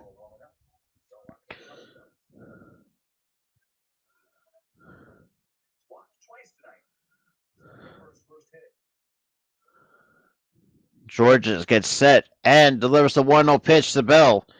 And that's over for a call ball 2. Andrew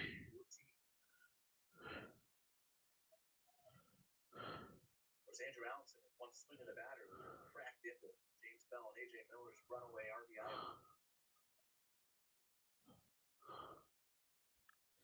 And that misses for ball 3. So 3-0 to James Bell.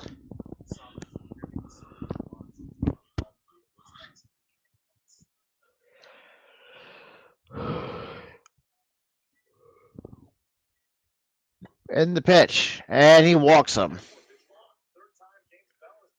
So that's the 3rd walk for James Bell. So you got runners on 1st and 2nd with 1 man gone here in the bottom of the 9th.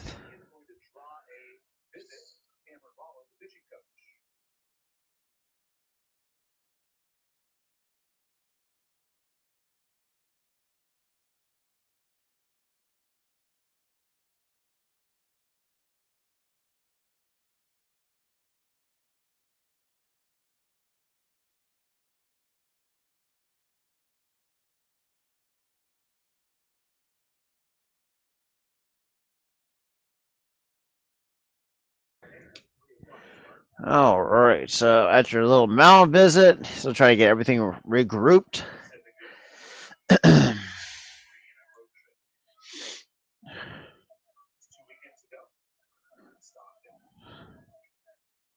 Got 2 men on, one with 1 out here in the bottom of the 9th.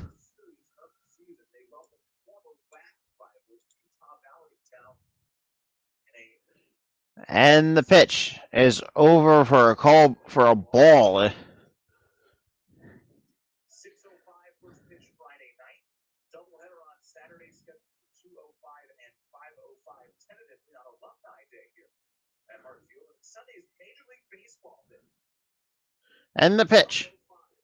And swinging to miss, strike 1. So now the count's now 1 ball and 1 strike.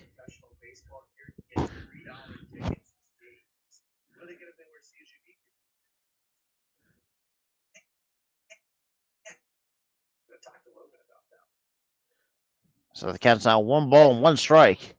And Georges delivers the 1-1 pitch. Miss outside for ball 3.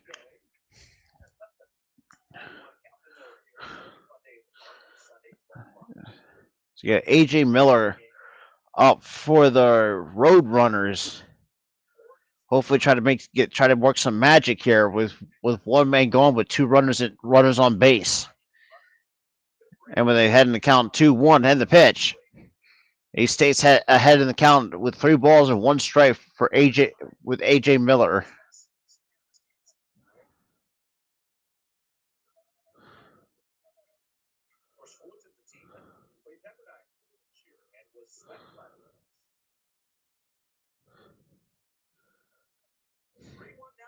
And the 3-1 pitch to Miller. And fouls it off for strike 2.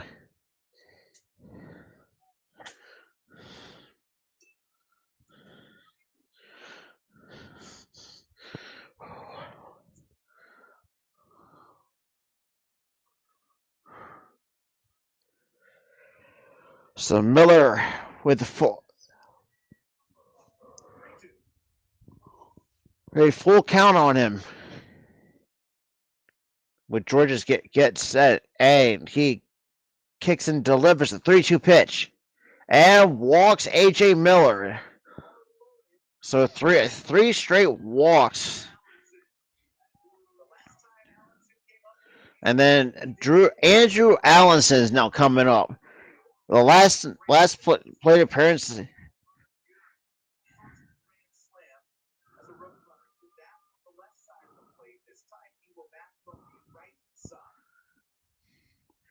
So now he's going to bat from the right side, even though he is a switch hitter.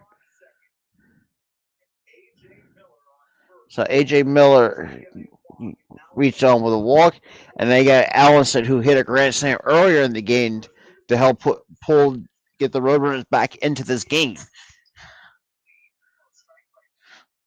So the first pitch misses to Allison for a ball. Allison up and ahead of the count, and the pitch. And that's over for a called strike.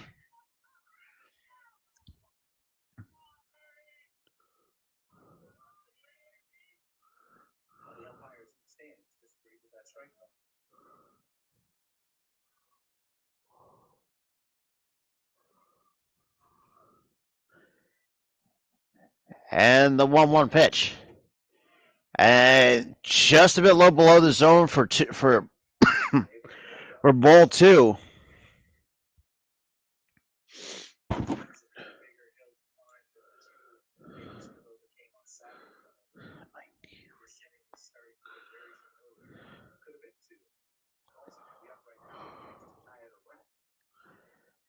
And the pitch. And Allison, deep right left field, and is out of here for Grant's number 2. Good Lord. So that's 8 RBIs for Andrew Allenson. Good Lord. God damn.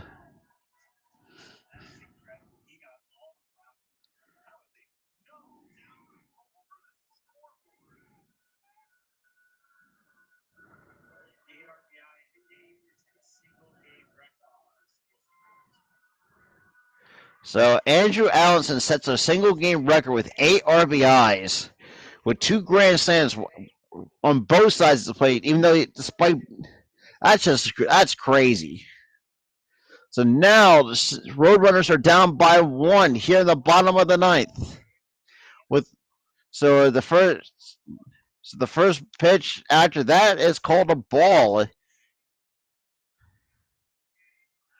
And the pitch. And that's over for a called strike.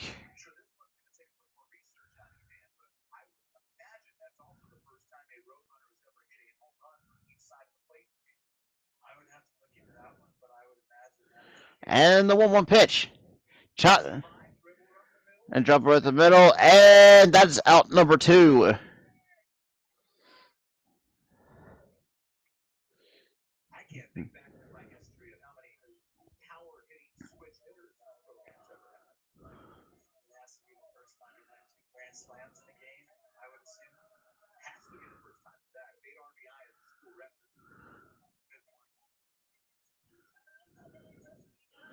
So now the Roadrunners are down to the final out.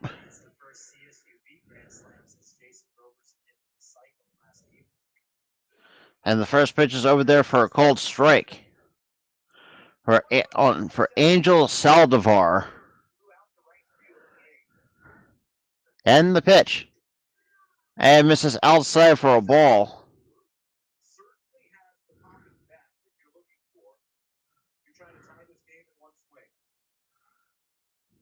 And the pitch. Misses inside for ball 2. Man.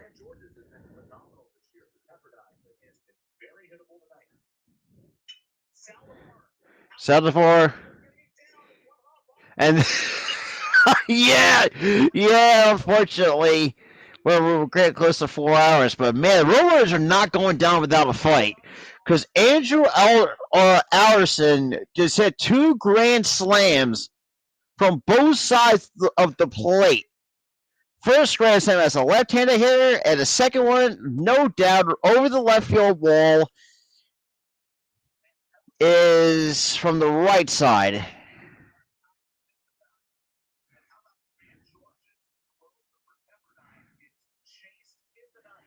So Pepperdine's close. That is crazy, but we are going to a pitching change for Pepperdine. Holy shit! So yeah, I'm looking. I'm not even like there are times where I feel like I'm not was not enough because man, this game was boring. I mean, obviously, and there's some there. Man, there's some good sleeper prospects if they ever decided to want to go to the Major League Draft, and then one of them is going to be um Andrew Alderson. You know, the fact that this kid has the power that this kid has is unbelievable. The fact that he also set a school record with 8 RBIs in a game. So that is a new school record. Nah, but I'll like I said, I'll give you I'll make it up tomorrow for tomorrow. Like god damn this game because as it stands we are streaming we've been streaming for 3 hours and 49 minutes and 23 seconds. So yeah, it's because this game didn't start till 9 o'clock or basically six o'clock on the West Coast. So it's about like 9:47 on the West Coast. It's like, God damn, you lucky bastards! Oh shit, not really, but shit. I might do it early. I might do an early morning Resident Evil stream. I might do that early in the morning. So I might do that as well. But damn. So the Roadrunners had chased out their Pepperdine's closer.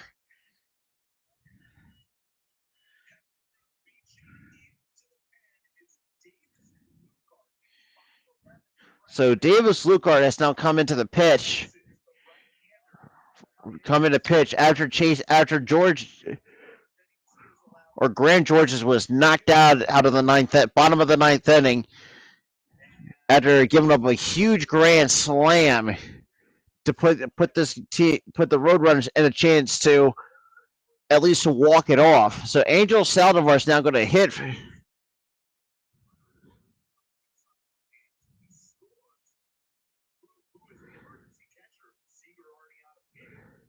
That's true. And that first pitch is over for a called strike.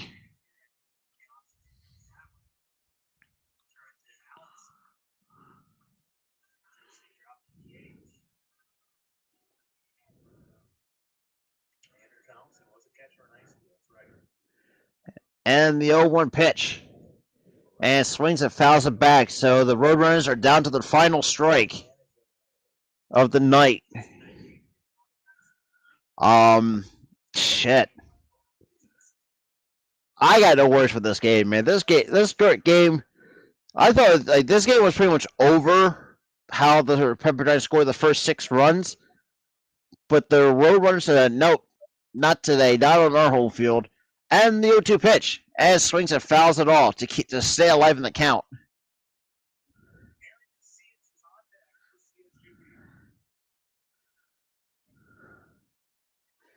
Exactly. What a game. You can tell by the score on the screen. That's the score right now. 10-9 at the bottom of the ninth. 0-2, 2 outs. And the 0-2 pitch kicks and delivers. Just misses outside for ball 1. The count is now 1 ball and 2 strikes.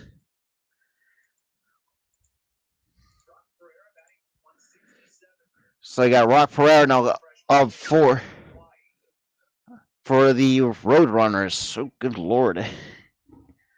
Ooh, can't wait to go to bed after this. And the 1-2 pitch misses outside for ball 2.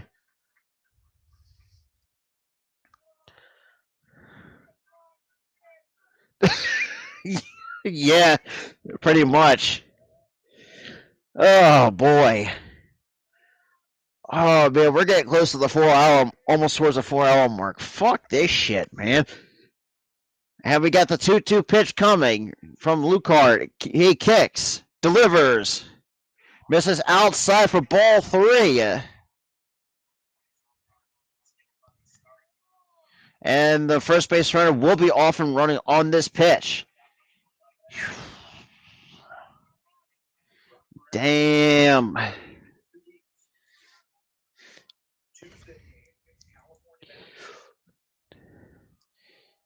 And we got the 3-2 pitch. Yeah. And he walked on me. So now that gives a chance for the Roadrunners to hopefully walk it off. After being down 6-0 in like the first 7, I think 6 in the third innings, and then they started scratching back some of those runs. Obviously, with Andrew Allenson, just with those 2 grand slams, I think was really. I wish, man. 3 hours and 54 minutes. We're 6 minutes away from hitting the 4-hour mark. Holy shit. This is going to be the first time I've done a 4-hour live stream. Holy crap. So we got the first pitch coming. He kicks and deals. And misses downstairs for ball 1. Damn. Sheesh. Yeah, even as a pitcher myself, man, this is freaking nerve-wracking. So you got 2 men on, 2 men out. Count 1 ball, no strikes. And Lucart steps off and looks back to second base runner. I wish, dude. I wish, man. Oh, 3, man, 4, almost a 4-hour stream. Holy shit. I'm fucking tired, man. And Lucart looking about the runner and delivers the 1-0 pitch. And Lucart makes the snag, and that will do it. Thank God, I want to go to bed. But the Blades just managed to hold on to win it 10-9 over the Cal State Bakersfield Roadrunners. Yeah, it's just crazy for a team like the Roadrunners who were down. Oh, absolutely, man. I really can't. Even though, like the fact that these teams, especially with the fact that the Waves or the Roadrunners were down 6-0 for most of the game, and then just started, start working at some good at bats, and just playing some good defense to just try to hold the Waves team as quick as they could. I mean, yes, they made some errors along the ways, but yeah, I really do appreciate for those who stuck around. But I'm gonna go to bed because I'm exhausted as hell because it's been almost 4 hours. So, with that being said, I hope you guys enjoy this another edition of college of my NCAA baseball between the Pepperdine Waves and the CSU Bakersfield Roadrunners. Make sure to leave a like on the stream. Definitely share this out. Pretty much. Thank God I don't have to be at work till 5 o'clock at night, so at least I get to sleep in. But with that being said, I'll see you guys. I'll see you guys in the next stream. God damn. See ya.